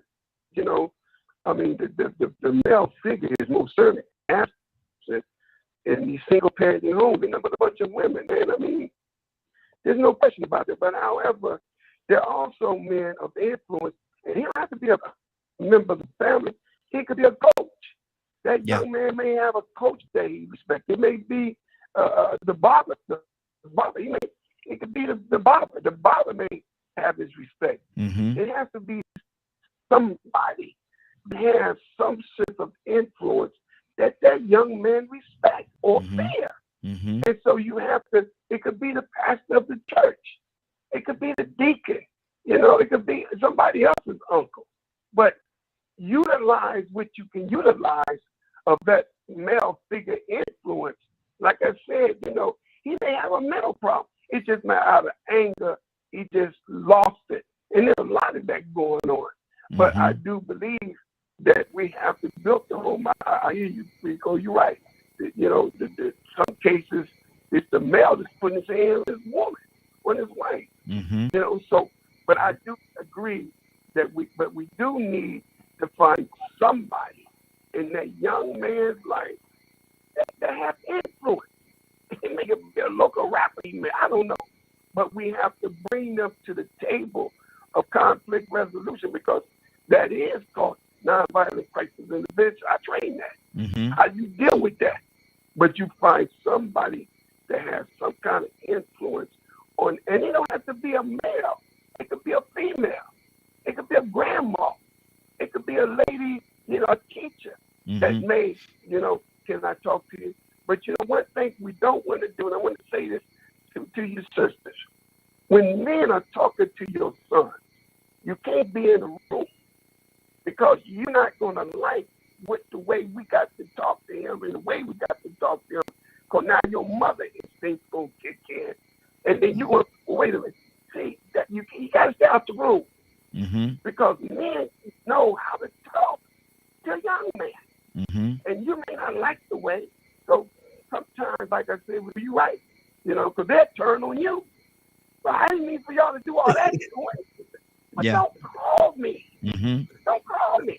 And you know what's my response? Yeah. All right? So that's what I would say. We got a lot. I'm looking at the faces on here, man. We got hold on, we go. I'm looking at the faces on here, man. We got a lot of things going on, man. We got Toya shaking her head, no, got Ryan, Rico, and Mr. Hicks. I'm over here, even though my cam's not on. Yeah, exactly. Well, let me go follow up behind that just for 1 second, because I saw what Toya was doing. And see, this is why this makes sense what she had to say. And this is gonna be sort of like referring to what's going on with my situation. You know when Navy said something earlier about sending the counselors to the home, and then the parents saying, "Okay, I don't want them coming into the home." She said, "I'm gonna get a court order and send them anyway because something ain't right." Yeah. See, and what happens is the same thing that's happened with my son. And the same time when a woman will refuse that intervention, it's because when the person that comes in and intervenes come to solve the problem, they find out that the mother is the problem. Exactly. And the mother knows that they're the problem, so they'll refuse that behavioral specialist to come in and really help, because then that means now they're going to expose that I'm the one that needs to change. Exactly. Yeah. Stay right there, Rico. Let me pull some more people in. You and our captain playing tennis for a minute. We got to pull some more people in. Yeah. I want look at Toya. What you talking about? That's right. Look at what's on your heart. That's right. That's right. Well, that was actually directed at Toya because she was the one shaking her head. So I'm gonna finally start speaking up for it. Rude as hell. Well, it was rude, but it was directed at you because you were shaking your head. The question was, we can shake our head, but the fact of the matter is, we know it's 11 people on here. I be wanting to say a lot of stuff sometimes, but I pause because some of y'all haven't went. And just because I said something, some things I'm going to refrain from because I don't want to be rude as hell to y'all. But it's okay. It's all good. So my comment was, I'm a rough speaker for a woman. I'm an abnormally strong woman for a woman. And I speak rough. So when it comes to some men, I'm saying some men. I'm not talking about a real man. I said some men. Don't need to have conversations with guys. I done seen no good men who are not good role models. Yeah. You can't allow them to talk to your son alone. Wow. So the fact of the matter is the caliber of people that we're dealing with. The reason why you're having a specialist come in, because the specialists understand communication. Because the specialist can point out things that you cannot. We so busy trying to put something in a man-woman perspective. It's not about that. It's about who's right. And you don't get to come and dictate what I done said or what I done did because you think you a man. Because I'm going to tell you, I'm going to say it again. I'm more men than a lot of men that walk this earth. Straight up. And certain things that men don't do not right just because you a man. So let's be 100. If we take time to get to know these people on both sides instead of waiting 17 days to screw each other, half of these problems will be obsolete, for one. For two, if we take time to get to know ourselves and learn decent communication skills, with some of us, we can't communicate with our spouses. Now you got little yous running around. You think you're going to control a little you running around when you can't. You let them grow up like weeds, and then you want to take some man that ain't been around for 12 years, ain't did nothing for, and say, talk to my son. Look here, boy, what you ain't going to do? Man, if you don't, man, listen.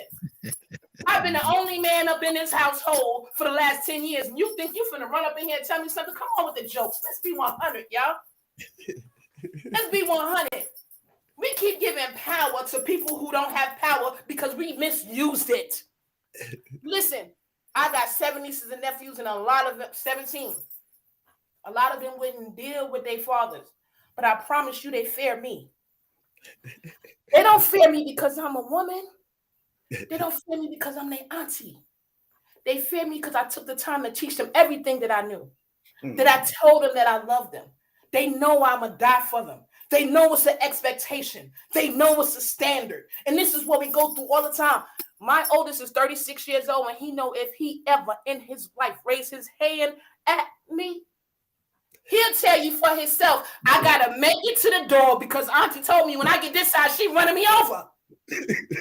So at the end of the day, this is not about man or woman. This is about right and wrong. We keep getting off track because here we go. Now the women, I can't do nothing without a man. Boy, I will body you.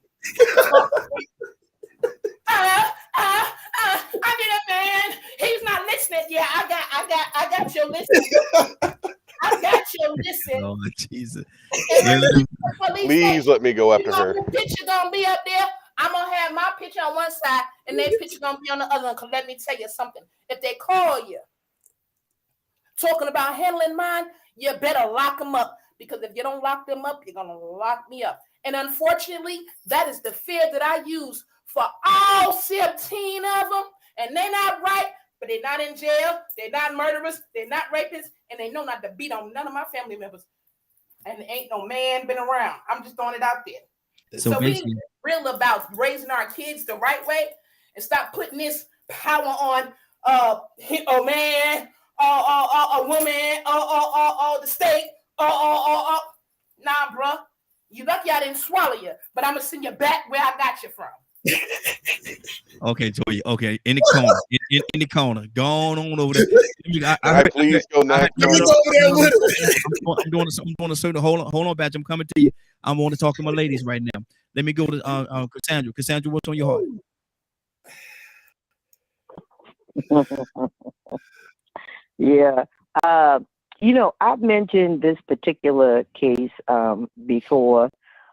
I consider her a really close friend, and from the time her son was 4 years old, he has put his hands on her. I'm talking at 4.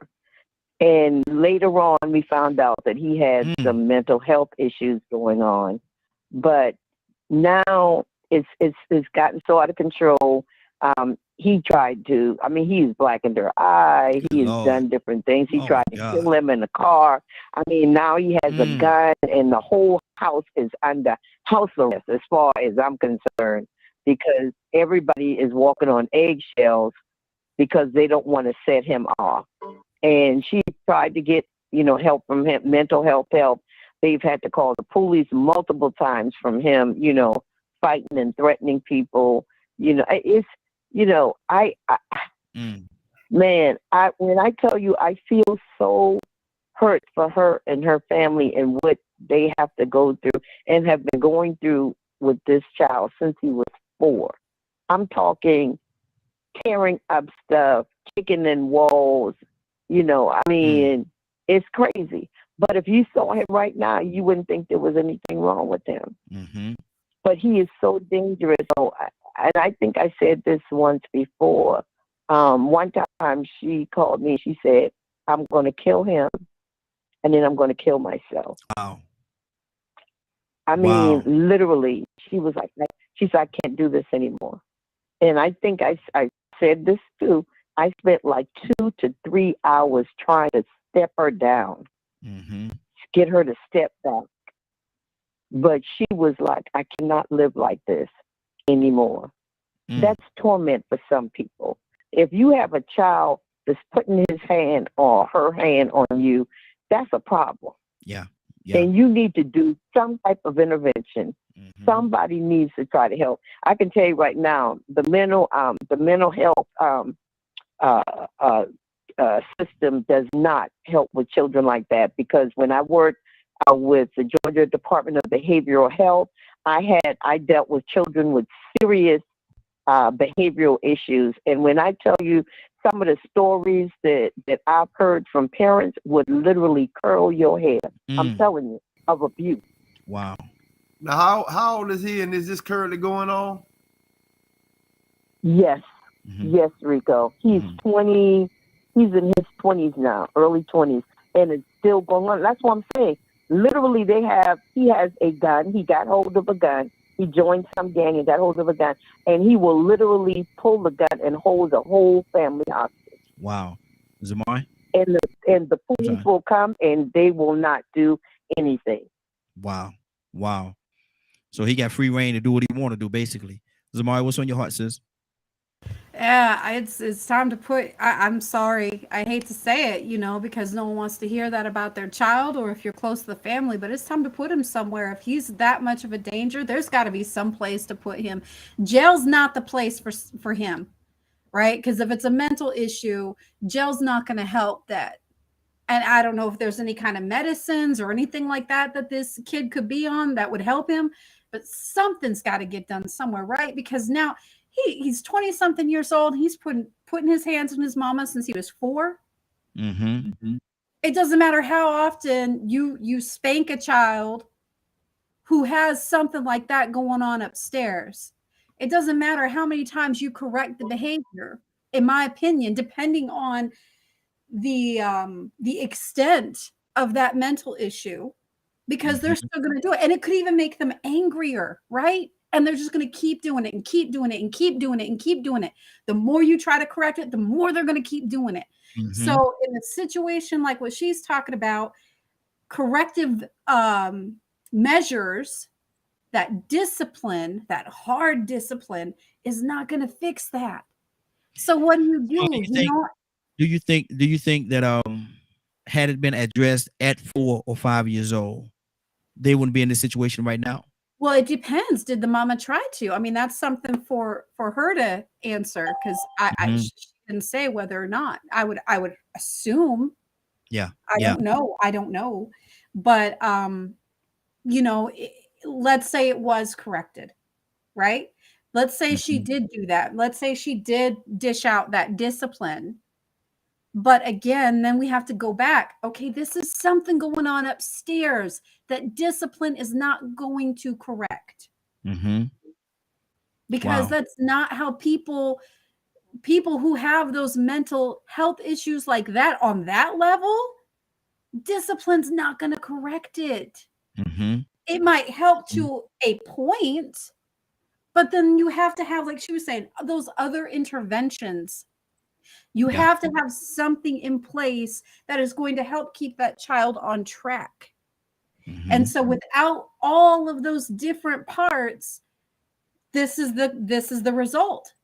Without having all of that help in all of those different areas, this is the result of now what this mother has to deal with from a 20-year-old child. And for me, it's so hard to say, because as a mother and having a mother's heart like that, right? You don't want to put your child in an asylum. You don't want to send them off to some psych ward. But at the same time, if it's getting to the point where you have those thoughts where you are going to kill your child and then kill yourself, then it's time to probably look at maybe putting them in a mental ward somewhere. Hey, Cassandra, are there other children involved as well, or is he a single child? Well, there are other children in the house. Wow. He is her only child. There are other children in the house, and literally said they walk on eggshells. And I can't say too much. But anyway, this person has gone and has access to the judicial system because she works in the judicial system. Wow. And they literally nothing. They saying they can't do nothing with him. He cannot be committed. He cannot be committed. They cannot make him take meds. He refuses to take the meds. He self-medicates. So it's a whole, and I know Navy knows what I'm talking about. I don't know what they do in Mississippi. I think in Navy's in Mississippi. I don't know how they do it there, but they will not commit him. And she works anyway.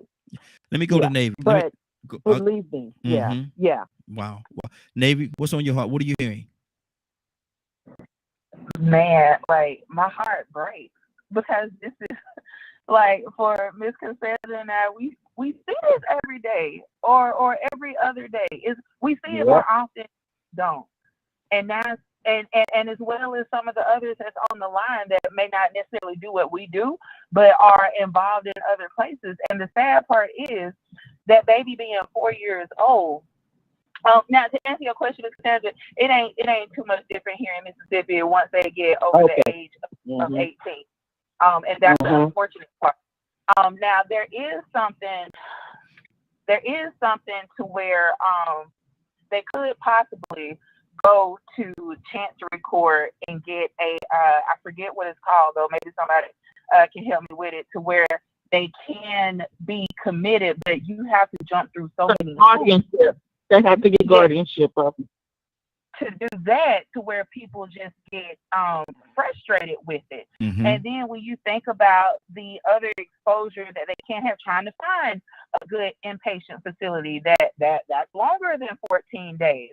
You know, we have a handful of acute mental health facilities here on the coast, but when you're talking about long-term residency, then that is so far and few in between. You may literally be several states over before you can find a good facility. And when I say good, I mean like to where I would trust any of myself or my family members to go there, because just because they have star ratings and you see them all over the place, the advertisement is good, but the facility is trash. Yeah. And it's whenever you're looking at a 4-year-old that's going through something like that. Now, I'm on my way right now. I do observations at a early Head Start, and we see some of these same behaviors in early Head Start. And what my job is to do is to put interventions in the home to help the family, not just the child. Because if we healing the child, but you still putting them in an environment that made him sick, then what you think gonna happen to the kid? This ain't just a kid issue. And I have to be honest, this is a generational trauma, curse, whatever you want to call it. A lot of times when you look at the way that kid is raised, you look at the way mama talk, you look at the way grandmama talk to mama, you look at the way great grandmama talk to mama and grandmama, then you see, or even with the absence of the father, or how that father was raised, it creates a ripple effect. And I can't effectively do my job to keep your kid out of the grave or out of an asylum if I don't cut out the core. And if you're not willing to deal with that, like I'm going to have this hard conversation, and I don't sugarcoat it, because you got two options at this point. Either you, and I hate to push my weight around like that, but I'm here to not only save your kid, but save you as well. And that's not coming from like a superhero complex or a God complex or anything like that. But let's be honest, we know what happens to our black kids once they go into the system, what's going to happen to them. And I can't have that on my watch. Not if I can help it. Yeah, that's good. That's good. Goddess, and then I'm coming to the bros. Goddess, you the last lady on the totem pole. Then we're gonna go to the bros. I know a lot of them got a lot to say on this topic right here. So, Goddess, what's on your heart? All I can say is I'm going through some of the same issues that we just talked about with my daughter, and she's 20. She's 26. Will be 27, and been a great kid. But she's been hanging out with them little rich kids, and she's a trust fund baby too. And these drugs out here, whatever that powder stuff, hey, it's real. And I told her, I said, you see people dropping dead every day. Yeah. You see people dropping dead every day because it ain't about just that, and it ain't where you can go. Just do something. I drive a bus and I see all these drug addicts during the whole winter time so bad that it just tears my soul up. And she's not bad like that, but it'll come a time, in my personal point of view, where you will be. And it's devastating. I mean, if it got to Whitney, and I tell them, if it got to all the most. And I understand what I think it was Captain saying, that you don't want to put your kids in jail. That is not the right route to go. What is the route? Yeah. You see what I'm saying? Yeah. What is the route? Ain't nobody told us what the route is, because now They're at the age you don't have the insurance. You have to deal with Medicaid because they can't keep a final job. I went through trying to get her put on my insurance. Can't do that because she won't sign over guardianship. Mm-hmm.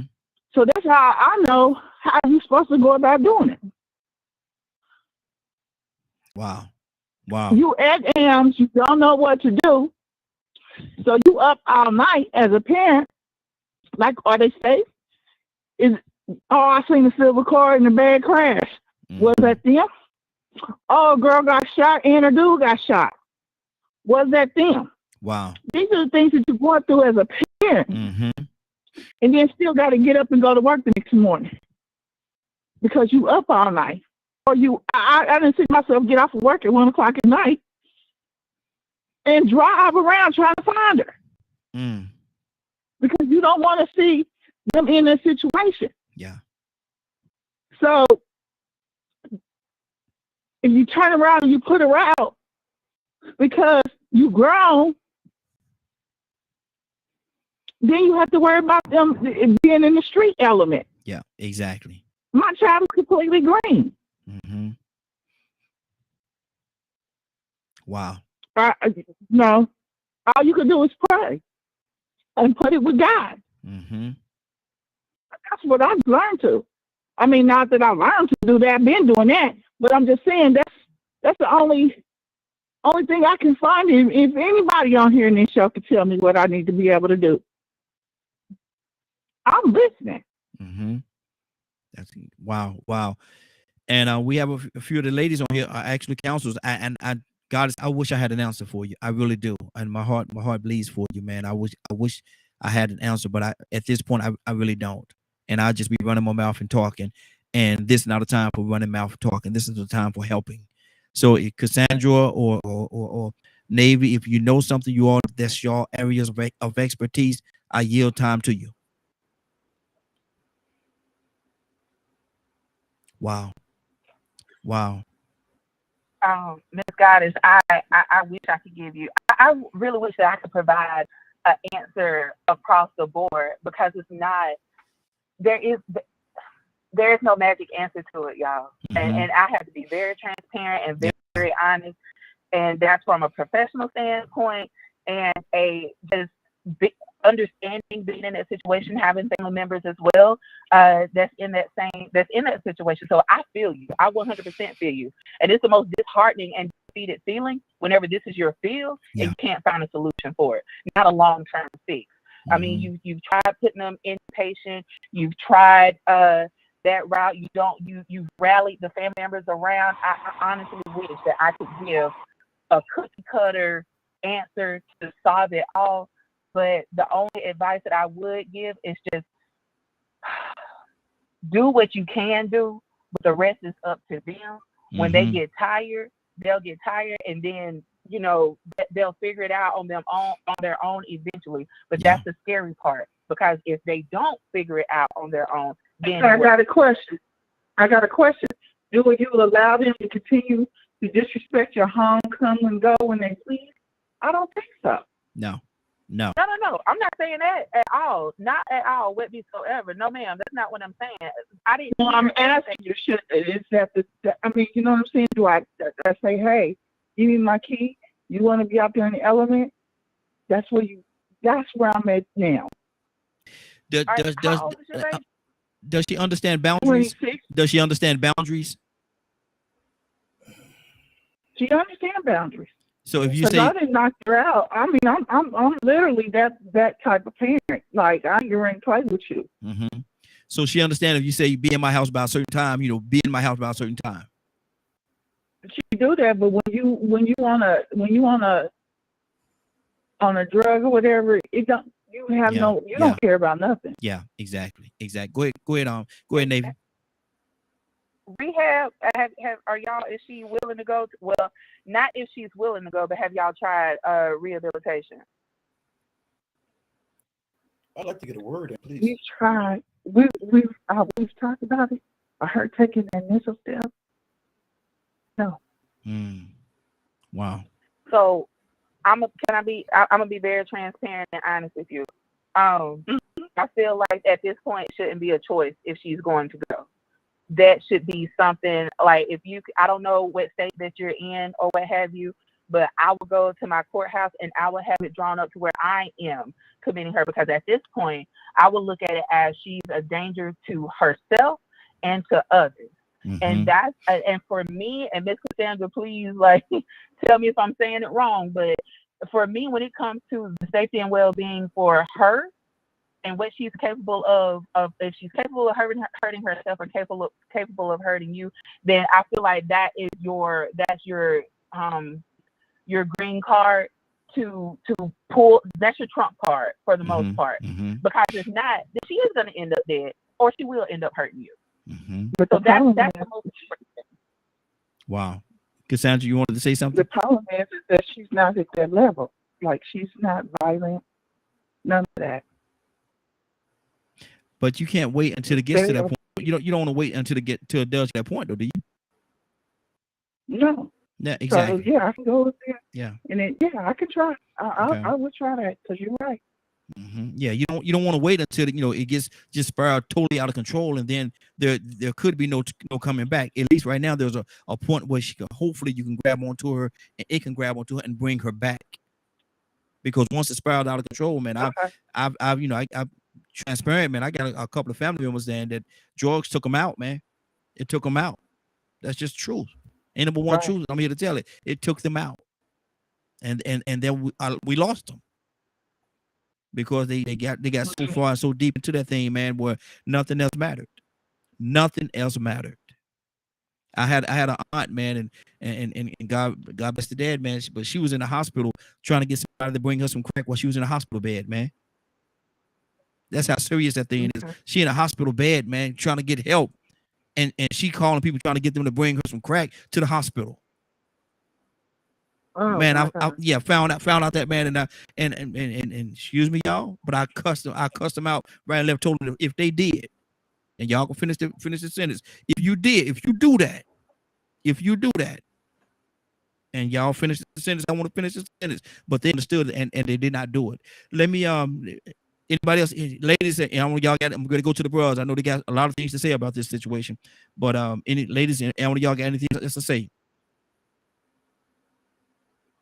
Okay, let me go. We're gonna go in this order right here. We're gonna go Badger, Donald, Ryan, Mr. Hicks, Rico, and then we got Leonard with this as well. We're gonna go to Leonard. So Badger, what's on your heart, brother? Talking about all the things we're talking about, I've seen the situations where the mother was abusive, and the fathers didn't know how to deal with it, so they just stayed away from home. That was my childhood. Wow. Dealt with a mother that threw me against the wall and all kinds of stuff. But I was taught never to, speak against my mother because of, my father made sure he taught me that. So I just, it taught me to just sit there and take it all and never say a word. Never report it. Just take all of the abuse. Wow. So there's a lot of depth in this conversation and a lot of different scenarios, because I ask myself sometimes, should I have stood up for myself? Should have I did more to protect me and my sister? How much of it was my responsibility to stand up, because no other parents, they just showed me pity but did nothing. They stood there and watched. At what age were you? Oh, that was from the age of 6 until, actually, if she could still do it today, she'd do it. But at age of 6, what were you to do? That's the thing. So I sat there and watched my dad leave, and I'm supposed to respect a woman, respect my mother, because that's what I was taught. But I sat there and watched him never defend us and just leave. Wow. So I grew up with a mentality that it was okay for a mother to treat their children like that, because you're supposed to respect them. So if they're doing it, it's okay. So just to throw out there a different aspect of things. So I spent most of my life never trusting a woman, because, they're just evil creatures. But I learned different as I grew up. I overcame all that toxicity and all that junk. So now I'm a mental health advocate. I talk to Navy quite often. And that's an aspect of this whole situation that I'm more focused on, is looking at the mental aspects of where people are at, because you've got people with different disabilities, you've got people that are screwed up in the head, you've got parents not knowing what to do because they're afraid or scared to do anything or say something. Kids go to school and the other kids say, you ain't got to listen to your parents. I remember when I was in school, they're like, just tell your parents what to do, and if they don't do anything, call CPS. Mm-hmm. So there's so many facets to this situation of, yes, should a child be respectful to the parents? Absolutely. But the parents need to be respectful of the children too. Exactly. So in this whole scenario, it's figuring out where are those lines of the healthy relationship, and at what point do you make sure that the lines ain't going to get crossed? Or at what point should you actually try to get involved? Because unfortunately, we live in a society where even if you call, doesn't mean anything's going to change. And then they're going to become adults, and they're going to be abusive. If they have kids, their kids are going to have to deal with it. There's not a lot of people break that toxic cycle of generational abuse. So this is such a huge, multifaceted situation. That's why I loved what Navy said. There's no generic answer. Each situation is going to be unique to the situation. Exactly. Good deal. Let me go to Tucson. Tucson, what's on your heart, brother? A lot. It's nothing's cookie cutter. But when I look at my kids, I try, no matter what they're doing, what kind of child it is, because each child is individual. I try to say, how do I want to see them again? Some kind of way. I want to see them again. Now, how would I see them again? It's going to have to take some tough love. I mean, some people say, well, men are different, women. It ain't about that. Look, parent. Because if we get into the men and women, we're going to have another argument with problems we can't solve. But we are responsible for the lives of our children, hopefully the lives, and not visit. That's why I say, how do you want to see your child again? Because if something doesn't happen drastic, it might be the grave, and you don't want that. Exactly. So as a tough love, it might be to the point where somebody said, you shouldn't have done that to your child. Mind your business, back up off of me, because I want to see my child again in a place other than the grave. Yeah. So if I have to do whatever it takes, if I have to visit them in jail, when so be it. If I have to visit them in a sane asylum or mental institution, we don't like to call it certain things, but it is what it is. Then because I want to see the child again, I have to do certain things. Some of these kids really don't care. You called the people, they've been called. My child called them on me before I can call them on him. That's fine. Y'all come on. Let's talk. So what I do what's necessary to know that the child is manipulated. They know the system. They'll beat the system. So, okay, let's go through that avenue. All right. Now, you made the decision that you're not going to listen. Okay. I'm going to have to back up a little bit. I'm going to have to let you bump your head. I'm going to have to let you go through some situations. Okay. You done wind up in jail. Good. You're not dead. It's hard. I don't want to see my child in jail. I'm not going to bail him out. Yeah. And let him continue to go and do the same thing over again. Leave him there. Leave her there. Because it's the option is the grave. Yeah. That's the last option. That's the last option. That's the last And if turn. we're Yeah. not willing to be as parents liable, we got to be liable for even sometimes our kids' actions, to the point where we got to do the drastic thing, the ugly thing. It gets ugly. Parenting is ugly. Yeah. It's not pretty. It's not cute. It's not popular, because we got to shake the tree. We didn't get to a society that they dictating what you do with your child. Stop it. You do what you do. Yeah. And I know we reach out to different people. Now I'm gonna shut up right here. But it's just the options that you want. And you have to make the hard decisions. And some of them may make you cry at night. But after you finish crying, you can get up out of your bed and go see your child. Exactly. Exactly. Ryan? Man, so I'm gonna put some realism on it from what's happened to me. We've talked about my past a little bit before, and you know, I've had a mother who was so abusive or abused by her husband that she turned around and did it to me. After years of never being abused by my mother, he affected her to the point to where she kicked me in my seed spreaders. Something I would never expect my mother to do, right? Yeah. Did I strike her? Nope. I did take her leg and remove it from my genitalia. She did fall, and that was unintentional. But did I strike her? No. But I did get him. And she beat me far worse than she ever would. And I messed his whole face up. He's still deformed to this day. But that was my stepfather, not my blood. Even if it was my father, I would have probably never done that. But there's multiple facets. We're talking about jail. I tell you what, you send one of them kids to jail that put their hands on their mama, and let some of them men in jail find out you put your hands on your mama.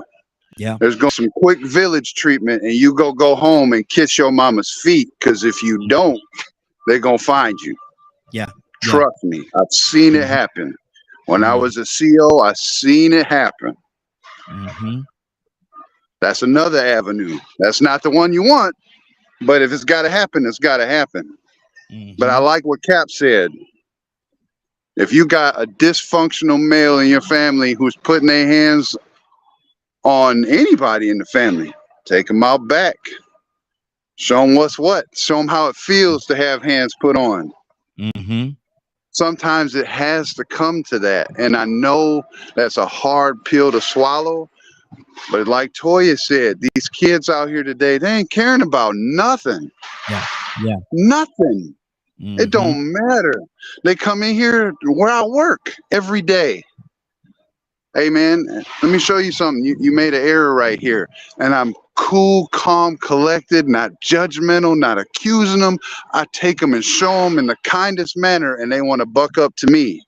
They don't care out here no more because we've lost our way. We're so scared of the government coming in our house and messing our stuff up that we done stop whooping our kids when they do something wrong, stop sitting them down, talking to them like a adult, because sometimes you got to do that.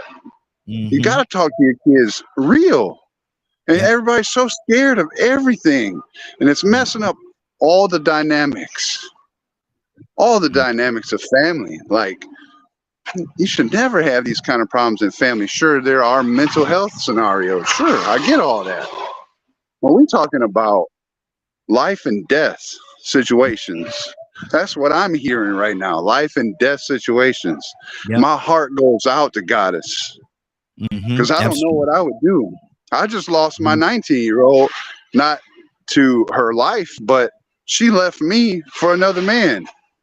She left the comforts and protection of a father who raised her to where she graduated high school with straight A's, walked out to high school and directly into a hospital job for a 17-year-old deadbeat who smokes pot and don't have a job. Wow. How you think that made me feel? I cried for 2 weeks, and I don't cry. Mm-hmm. So there's something amiss. You can call it a generational curse. You can call it whatever you want to. But the fact of the matter is we've lost our way as parents. And until we fix this, it's going to get worse to the point where we out here and we're going to stop killing each other and we're going to start killing our kids because they don't want to mind. Wow. Wow. Wow. Rico, it's a lot, man. This is a lot. Start killing our kids. They already doing it. Putting them in ovens and deep freezers. They've been doing it already because they thought the oldest ones was introducing the youngest ones to deviant sexual acts and stuff like that. They out of their mind and they don't want no help. They are refusing intervention. You know, man, I was glad that Navy said something. I mean, listen, when you hear, this is our reality.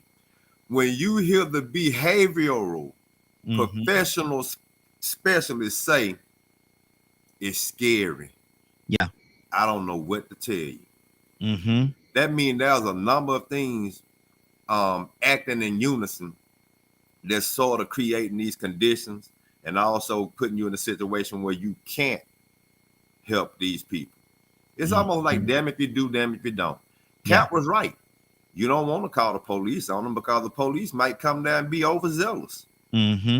They might just didn't want to come and deal with that neighborhood that day. They tired of dealing with these ignorant NIGGERs. I ain't putting up with your stuff today. You're going to do what I tell you to do because we still dealing with some of these cops. See, it might be the cops that we want reform that show up. Might not be that good cop that's understanding, that's there to protect and serve. But then you say, well, I don't want to call the cops. But then if you don't call the cops, they might kill you. Yep. Sometimes you got to call the police or you might kill them.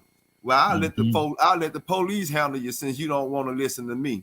You know, when I was young, I remember seeing a woman call the police on her son to teach him what it was like to get handcuffed, put in back of that car for stealing a bike, teach him a lesson at an early age.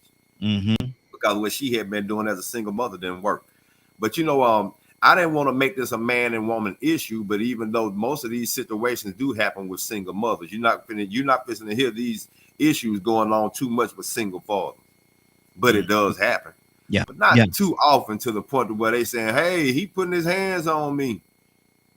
I need to call the police on they won't mind. But see, we talking about 22-year-old grown people with rights. So my question is, I mean, and God has hit it on the head because that's the reason why I was being so rude and interrupting. I didn't mean to be rude, you know what I'm saying? But I had questions for the professionals because when that intervention is needed, what if the abuser or maybe the victim is refusing that intervention? What if the person that is the violent person, the 22-year-old, has his rights and nobody has had them committed and then nobody has diagnosed them with anything? How can you force them into intervention? You can't, I mean, you know, we say all the time, you can lead a horse to water, but you can't force him to drink. You know, I like what Cap said, but the reason why I came and interrupted and said what I said to Cap was because of the fact is, in today's reality, you don't have too many honorable enough men that you can leave to handle that situation for a woman. There aren't enough honorable enough men in the family, in the community, in the neighborhood. And like Toya said, you would have to sit back and watch what that man would have to say. That's if you don't choose an honorable man to do that. So, I mean, I hate that went in that direction because Toya was right. But hopefully that woman wouldn't choose Pookie. Exactly. To come sit down and talk to her man. You get what I'm saying? Hopefully she wouldn't choose Black, the one that's out there. You see them niggas out there on the corner. You need to go talk to them dudes out there on the corner. They being real mean. You see they got some money. He got some money. Look at that car he driving. I don't care what he doing. He hustling. Well, all these dope boys come up in here. I mean, as long as he making money, it makes sense. This is the reality we live in. Some of the mothers that's raising boys, that's looking up to men that tell them that it don't matter how you get the money, as long as you get some money. It's all about survival. That's everybody's mindset. So you got all of these things compounding on each other. And some of the people that's complaining about their children are the ones that's programming them to be that way. So now what do you do when you say you need intervention, you need behavioral specialists to come in and talk to your son, and then that mama be like, well, I don't think I want them to come in because now all this stuff I've been saying about his dad and about him being the problem, they gonna see that I'm the lazy wench. They gonna see I'm that thought. I'm that bad mother. All this complaining I've been doing, and then that might lead me to have to start doing some things that I didn't want to do in the past when he was 4, 5, and 6 years old and needed this correction, and I was blaming everybody else but him. What do you do? The system is set up right now to where you can't do anything if you don't catch it at an early enough age. Absolutely. So, I mean, man, I love that Cassandra and Nate, as professionals, are on here to answer these questions. Now it's up to us to actually look and see how deep it is and know that, like Donald said, it's not cookie cutter. And we are in trouble when you hear professionals asking us questions of what do I do? Exactly. 508-924-3521. 508-924-3521. Captain Leonard, good morning. How you doing this morning? Good morning, Raheem, and the Morning Glow family. Hey, good morning to you. What are you hearing in this situation? You heard the scenario about the young lady with her son? I think I caught a little bit of that. Dealing with somebody who let me catch you up to speed. May or may not have mental issues or something like that. No. Well, that may be a part of it as well. But what we're talking about is a young lady. She was on a show, and she was talking about, she was physically upset. You could tell she was very upset. She was talking about her son. Her family is angry at her. Her family is angry at her, and the reason why they're angry at her is because her teenage son that lives up under her house dabble in drugs and things of that nature. But he took it upon himself to physically assault, to hit his mother. When he did that, she called the police and had him arrested. Now, because of the fact that she had her son arrested, called the police on her son, had him arrested, the family is angry with her. She's upset because the family is upset at her. What do you hear in this scenario? Well, first of all, the family ain't offering no help. Who cares how they feel about anything? Because they're not going to take the responsibility. So somebody else's feelings mean nothing to me if they're not taking no responsibility. Shut up, keep your opinion to yourself. If you're not going to do nothing, if you're not going to help, if they offer the help, can he come stay with them? That's good. You know what I'm saying? Yeah. So, you know, it's, my mother used to say, you don't do it overnight, and you have to start from the beginning. And I think, you know, we would take our kids everywhere and things like that, and people say, he's so well behaved and blah, blah, blah. He has no choice. You know, I'm from a huge family with people with, you know, may or may not have mental issues, but, you know, a lot of them do.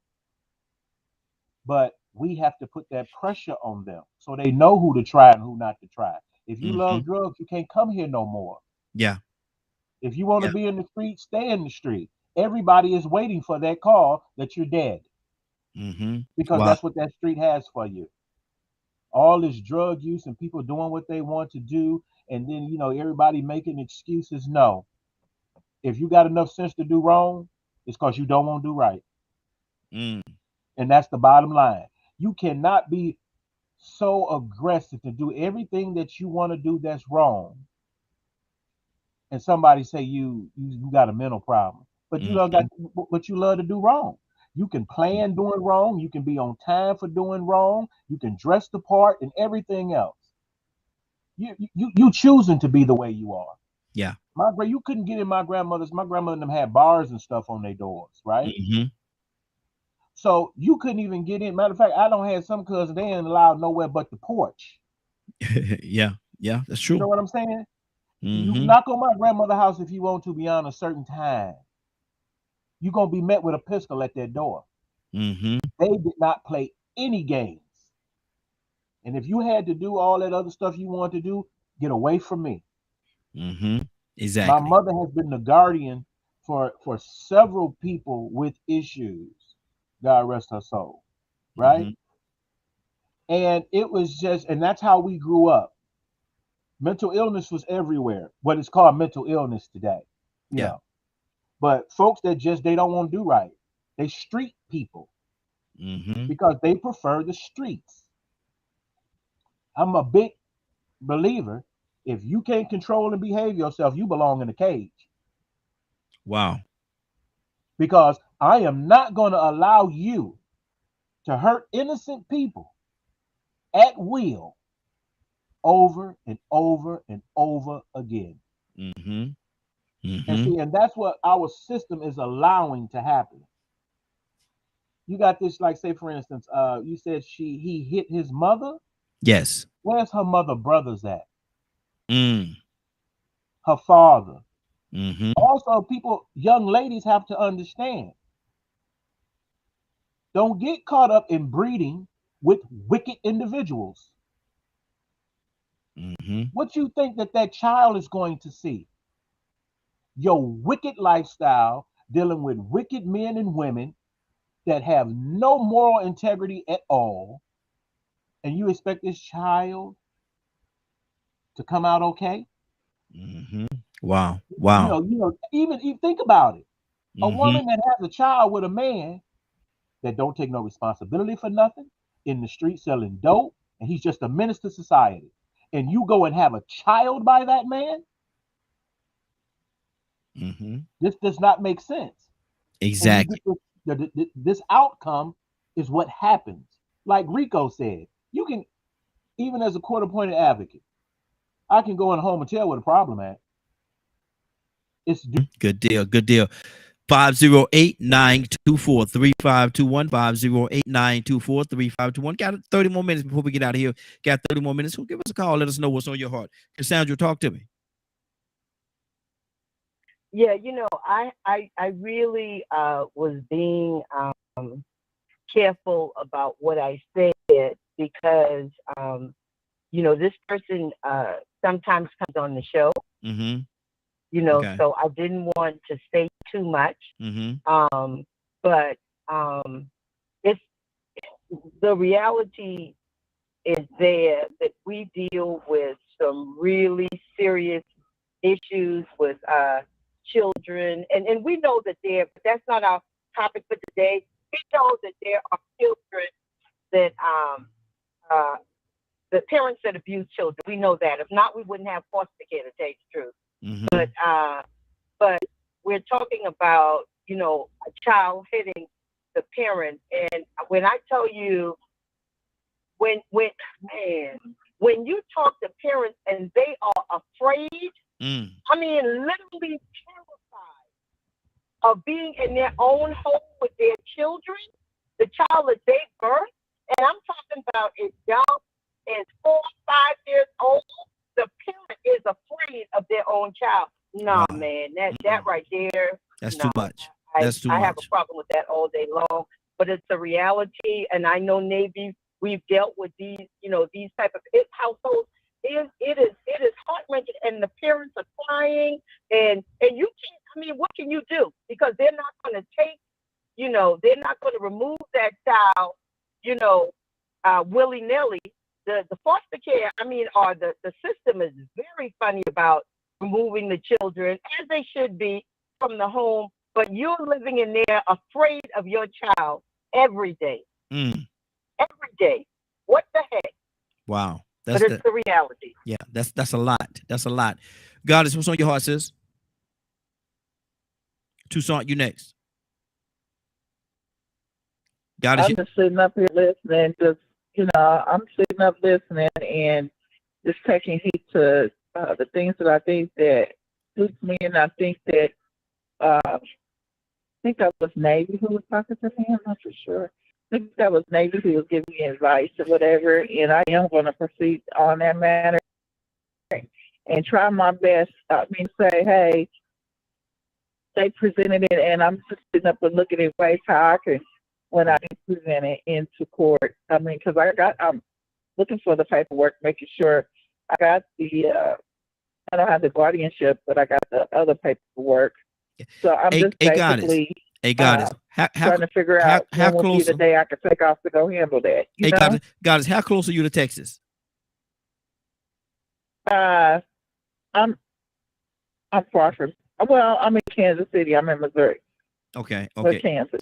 Because she said there was a place called American Addiction Center, and she said it comes very highly recommended. I told her that you was actually in Kansas. She said the closest one to you is in Texas. Okay. It's called the American And Addiction Center. I wouldn't mind it, but it's just how do we get their hand paid for? You see what I'm saying? Mm-hmm. Yeah. Yeah. Mm-hmm. So I wonder if there are any ain't nothing but grants. jump skip to me. I'm willing to jump all over the world if I had to. I wonder, are there grants or something like that that can help and assist in situations like this? Badger, Badger, you the researcher, man. See if there are any grants that help in situations like this for abuse, addictions. Look that up for me, Badger. I was already in the process. My man. Good deal. Go ahead, God. Let's finish your thought.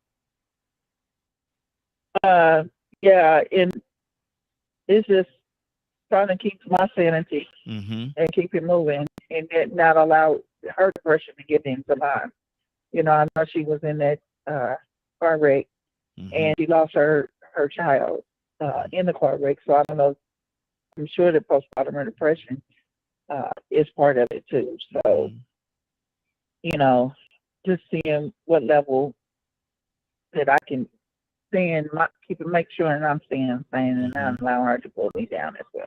Exactly. That's really key. Hang in there, sister. Know that if you need any one of us that's here, we all are here for you. We all are here for you. So just know that. Thank you, Morning Will family. Absolutely. Tucson, what's on your heart, bro?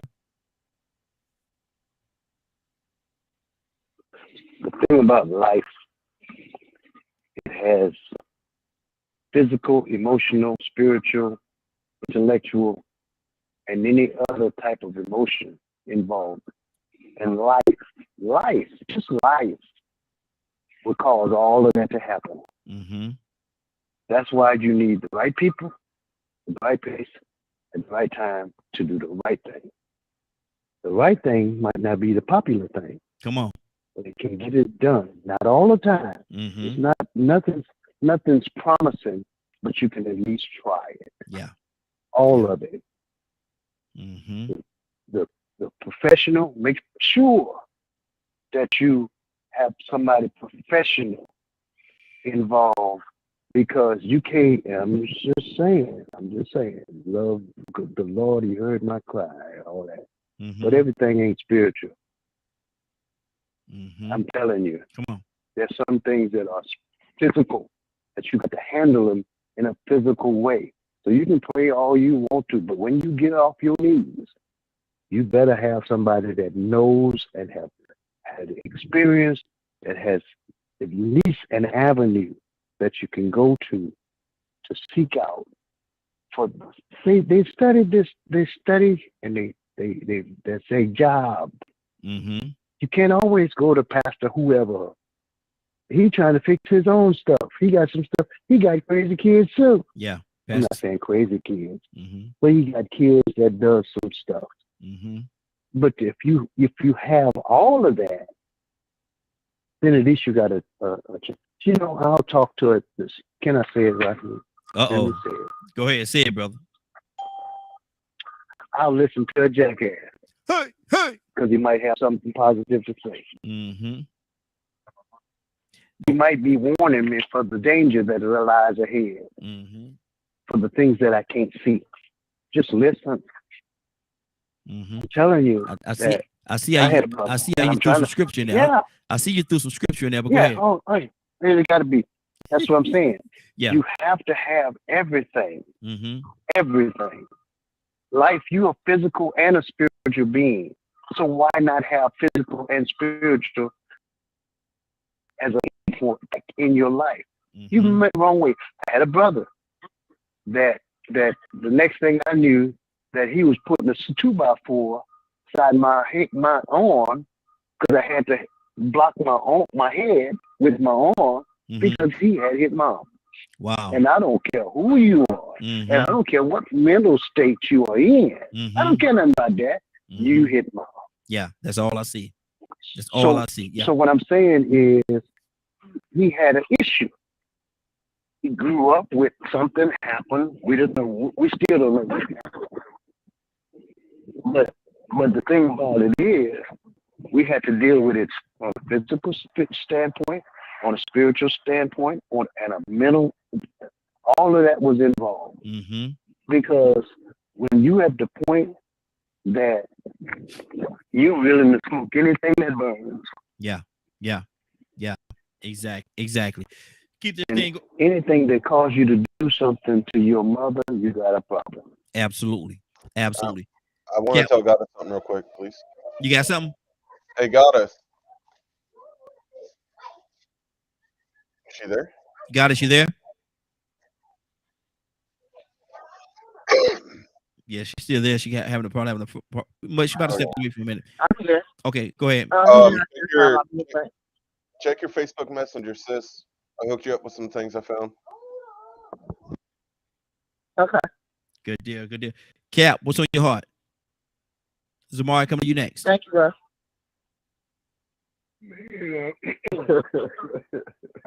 Wow. It's a lot. You know, I feel my sister's pain. We all have family members. I mean, as I'm listening to her, I got the same situation with my sister's, my niece, daughter. She's so violent. She can't take her into the home. She'll burn her down, and she's so mentally won't go through no institution. And she, what she do, she runs away. And it's bad. I had a nephew. He jumped off the bridge. This happened about a year ago. He jumped off the bridge to commit suicide. My sister's son. And he landed on some logs and trees that was in the river and saved him. And to the degree, as my sister said, what do you do? Let me say this, what came to my mind, dear family. It has to be fixed. To do nothing is not an option. Absolutely. I'm going to say that nothing is not an option.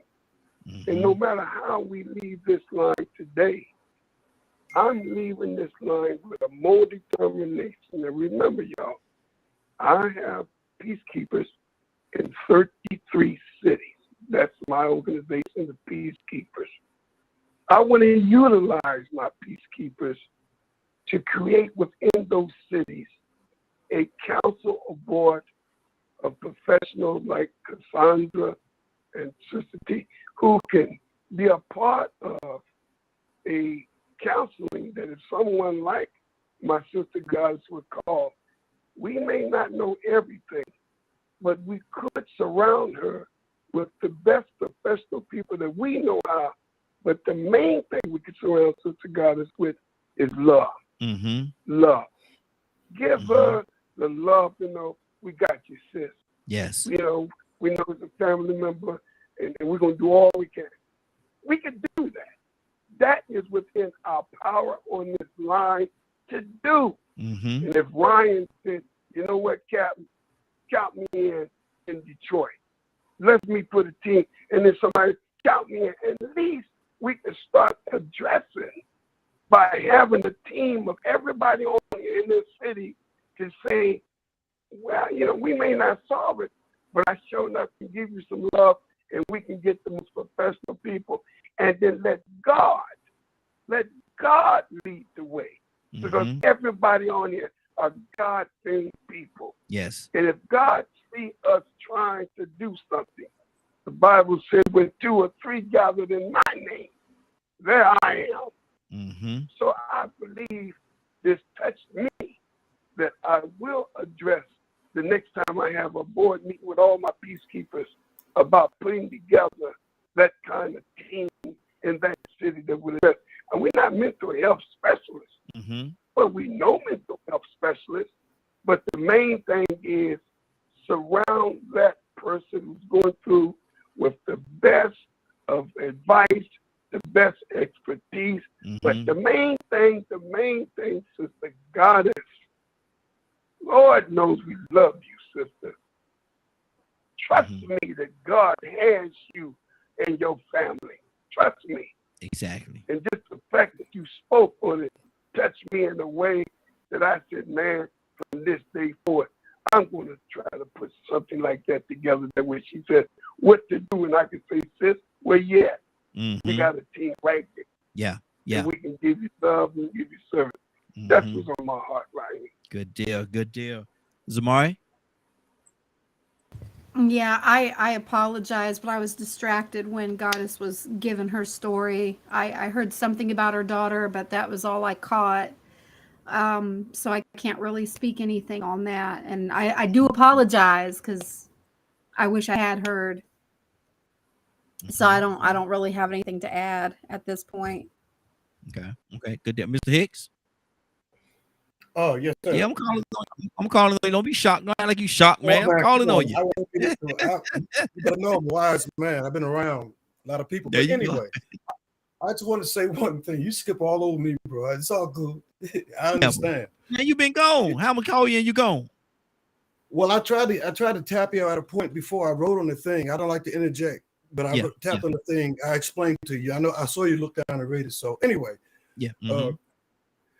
I was watching that thing about the dog whisperers, and that when they bring a dog that's out of control, along with training the dog, they train the owner because there's certain things the owner is doing that's causing this reaction in the dog.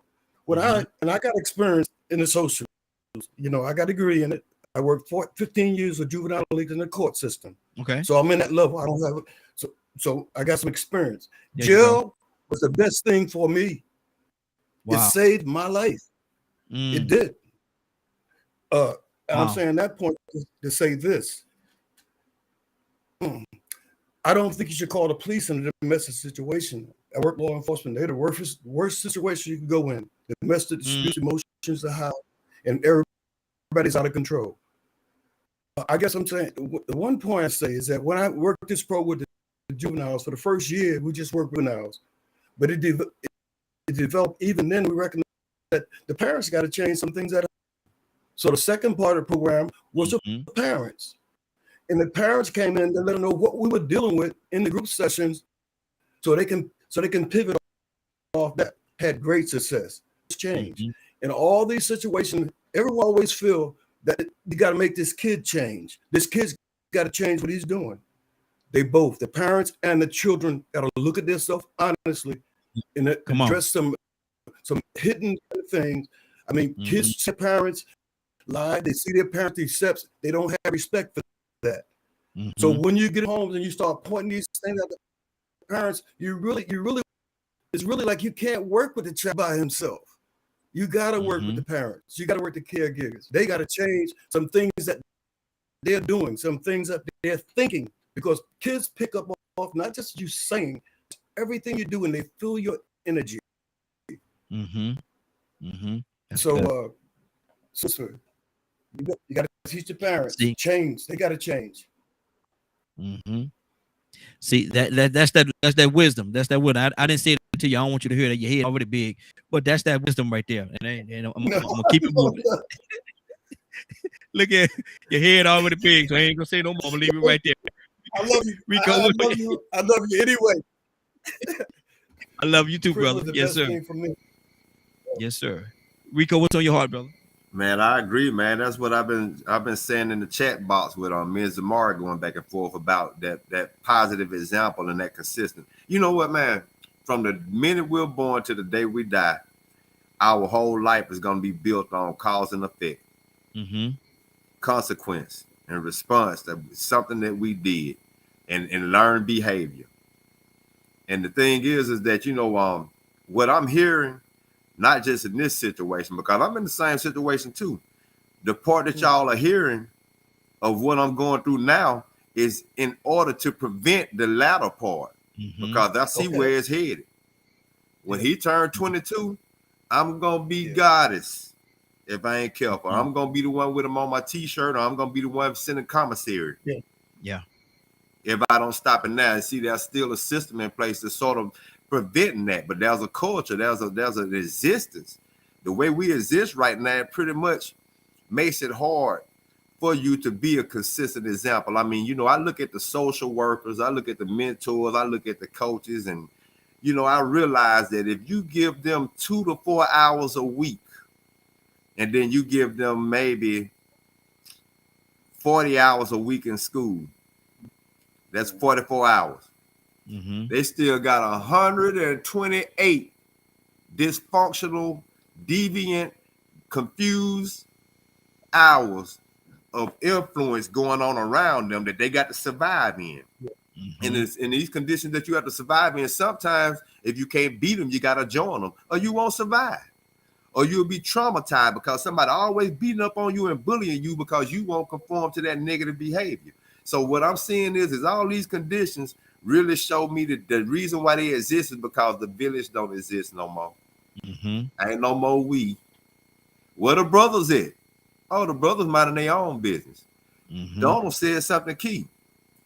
Pastor got his own problems he got to take care of. Yes, Lord.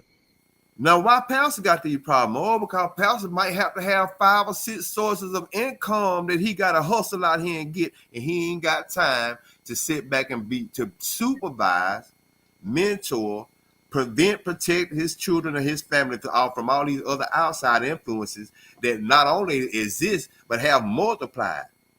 So since the village has dissolved a little bit more and got more concerned with trying to be involved with self and provide a way to have an income to survive and get not only the necessities, but the luxuries that we desire and want so bad, we leave our children vulnerable to all of these outside influences that make them feel like not only is it cool for you to disrespect your parent, but you're smart enough to know that you can sue them and divorce them if you want to. Wow. Drew Barrymore did that a long time ago. That's a very smart person. But then who told a child that they could divorce their parents at 14 years old, become emancipated? Somebody fed that child that. And she may have been right in doing what she was doing, but at the same time, she was exposed to that information, and she probably caught her parents off guard with it. What you mean you want to divorce us? So in today's time, man, the conditions that are needed for us to sort of prevent all of this dysfunction that's going on has been dissolved from the necessity of survival and from the desire for pleasure, for wanting to just live and enjoy life, to experience the finer things. We have sacrificed a lot of the most necessary things that are priorities in just human existence. You know, the things that are natural. I mean, I brought it up yesterday. How unnatural is it for me to have to go through a court system to save my child from going through this when he's 22? And I've been fighting for this for 12 years already. Yeah. I got to go through a man-made system and institution to be a natural father. And then these children have to sit back and they don't have a natural right. They don't have that natural right to be exposed or be protected from parents the way they need to because society's demands don't allow that. I mean, so the village is missing, man. I mean, the people we got babysitting our children while we out working, are they quality people? Are they honorable? What they teaching them? Are they really paying attention to them? Or are they out doing their own thing and just putting a video game in front of them? And you know, I mean, it's too much, man. It's too much distraction. We're not focused anymore. Absolutely. I done fooled around and I done gave them up that away. Now who are that? Go on. I'm gonna do this myself. No. So I'm shifting this stuff around. Hey, I'm Ryan. gonna work it best I can. Ryan. And then after about a year, I'm gonna get out of here. Ryan. Okay, there you go. Okay. Now, that ain't Ryan. That's Donald. Donald, what you doing, man? No, I thought they were Ryan. Okay, that's two stuff. Go ahead, let Don go. Let him go. Retirement. Huh? Ryan, go ahead, about retirement. Yeah, he talking about retiring, talking about getting out of the job. You know, he talking to somebody on the job, man. Donald got his own conversation going on. Ryan, what's on your heart, brother? Man, I really can't say any more than it's already been said. You know what I mean? Like,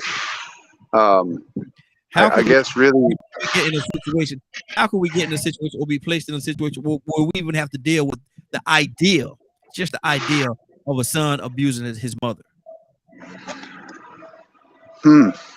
Just poor parenting skills is all I can say. I know, like, you know, my son and I, we have a really good relationship. He's only 8. But there's those times when kids, you know, they get out of pocket and they start arguing, and he'll go at his sisters and raise his hand or push one of them or whatever every now and again, then I snatch him up Mm-hmm. and I make him look me in the face, you know, and I'm like, just remember, I've taught you your whole life, you don't put your hands on women. Mm-hmm. And if you do that again, I'm gonna put my hands on you the same way, but probably worse. Mm-hmm. And you know, he just the you would have to see my son's facial reaction when I get him like that. Like it's like all of the little bit of color that's there drains out, and his eyes get big, and he's just like, okay, daddy, like, you know, but it's all in love, right? Like, Yeah. I would never want to hurt my son like that. But Yeah. I told my wife, you know, there was a time where I was gone for about 6 months Mm-hmm. when we was moving from Tennessee back up to Michigan. Mm-hmm. And she didn't want to get on him because he's so soft and he's so sweet. And I told her, he's a man. Eventually, you're gonna have to do this, or he's gonna run over you. Yeah. Yeah. And you know, that's something that I feel like the lack of fathers in homes has created this atmosphere across the board, because they don't have another man getting up in their face, letting them know, hey, listen here, shorty, I'm finna mess you up if you do that again. Yeah. You know, we got to raise them the right way, but along with that toughness, we got to be able to show love.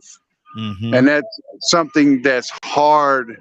I'm finding it harder and harder to find men that have that heart, that can show the love and not just the hardness. Mm-hmm. And us as men, and maybe it's a topic that we can have on Men Being Men, is how do we get back to a point to where we love, that we show it, not just say it, we got to show it. And you know, I look back at my grandfather and people in the past, not everybody, right, because you can't put everybody in one box, but growing up, every group of people that I was experienced to or exposed to, there were men that, and they knew how to love. And they knew how to treat their family with love. They was hard when it came to discipline, but they had that love. And I think we need to figure out a way to teach men how to do that again. That's what's on my heart. Good deal. Good deal. Badger? Man, there's just so much. It's like there's a lot of responsibility in the adults and the people that are also observing the situations. You know, to me, it's one of those things of, with it being so many different scenarios and situations, and once again, how much help is a person going to get? So, like, I understand a lot of what people are saying, and then I just want to make sure, like, there's times where people need to step in. And it's depressing to know or see or observe a situation where, how do you know when is that time, or when, like it's been said on here, the other parent will push you away and say, no, that's my child, you don't have. How do you know? How do you identify that time? I mean, if a kid's sitting there writing suicide notes, there's something going on.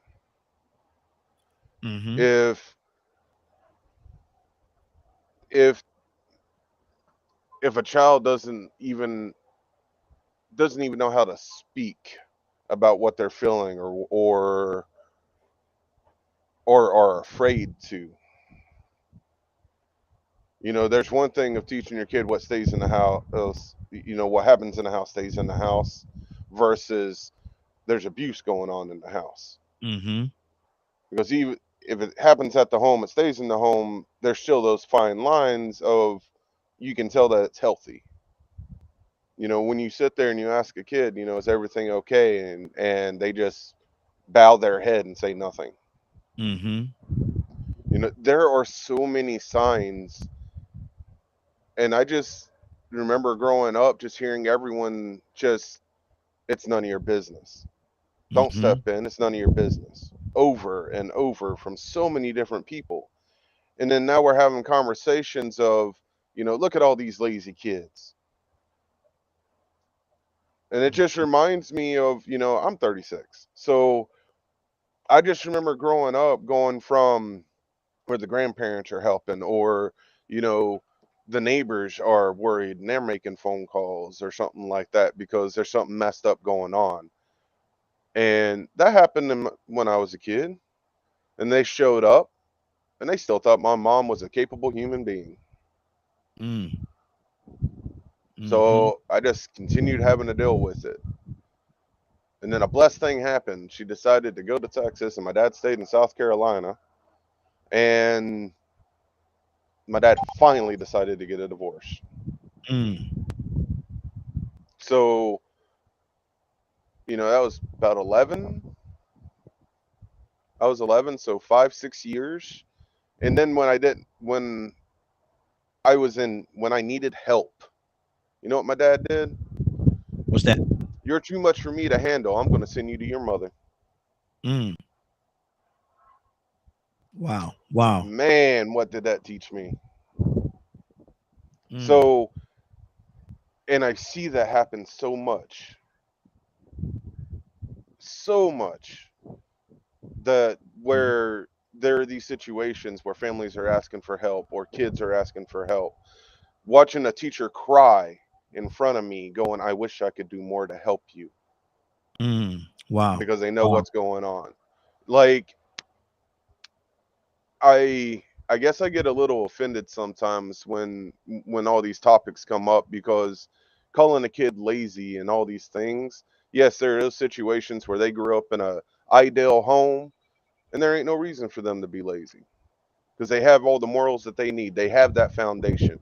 But what about the kids that don't have a good foundation and all they know is hate, anger, resentment, fear? Wrap it up, preacher. What about them? Exactly. Or just like most other things, you know, just throw the blame at somebody else and not actually step up. Good deal. All right, Leonard. We're concluding with you, brother. What's on your heart? Well, I think one thing I want to get back with Mr. Hicks. When he said something so important about jail saved his life. Yeah. I know a lot of brothers who jail saved their life.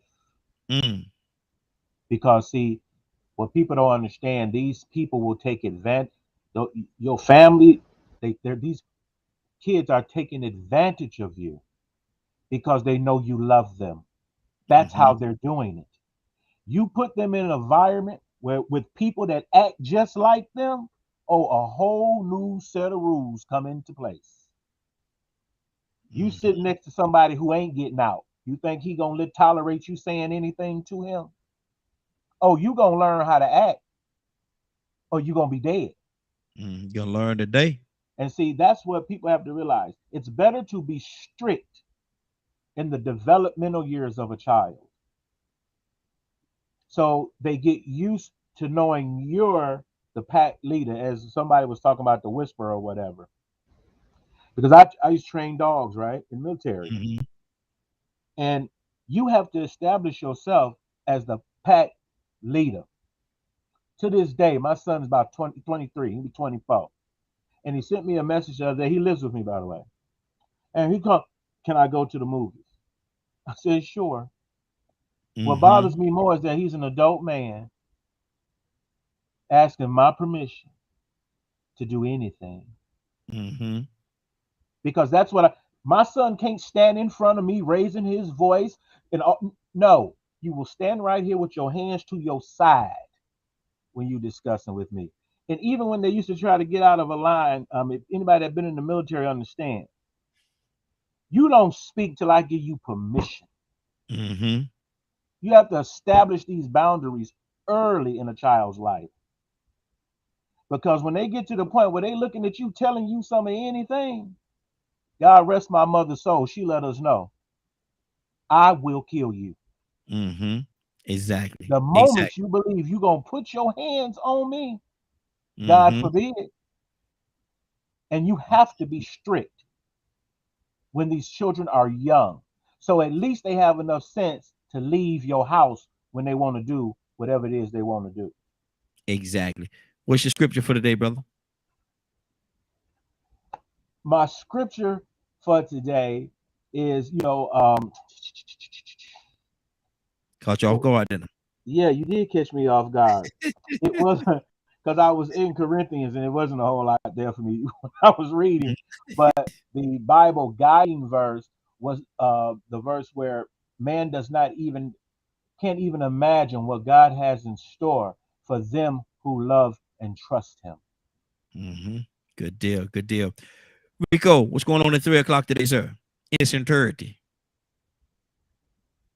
If you missed today's show and would like to hear us see the rebroadcast, you can tune in at 3 p.m. Eastern Standard Time on www.dkmmediagroup.com. I'm going to say entirety so I can get back used to saying it the right way. I got to get back in that habit. Exactly. He took that whole sentence out.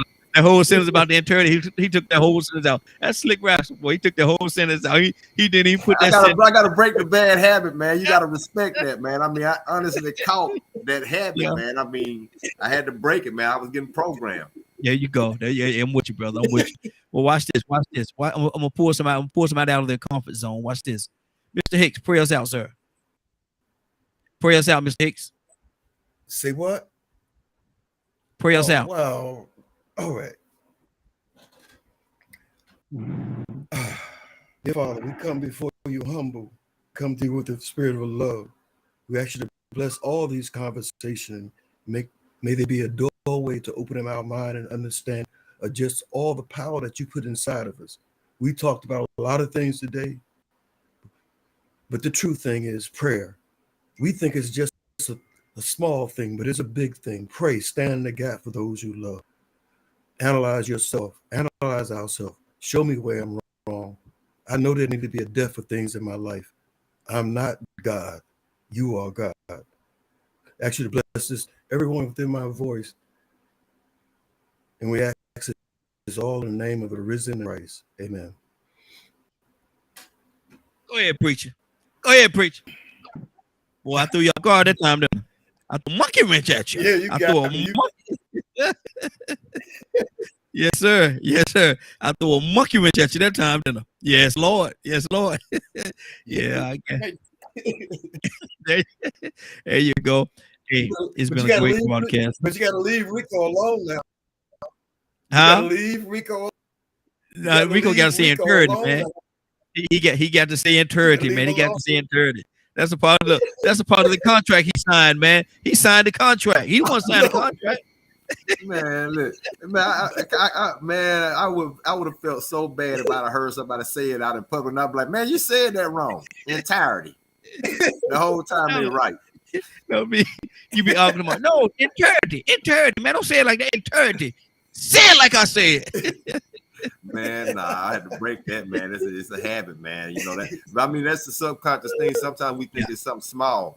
Yeah. And we don't realize how it can turn into something normal.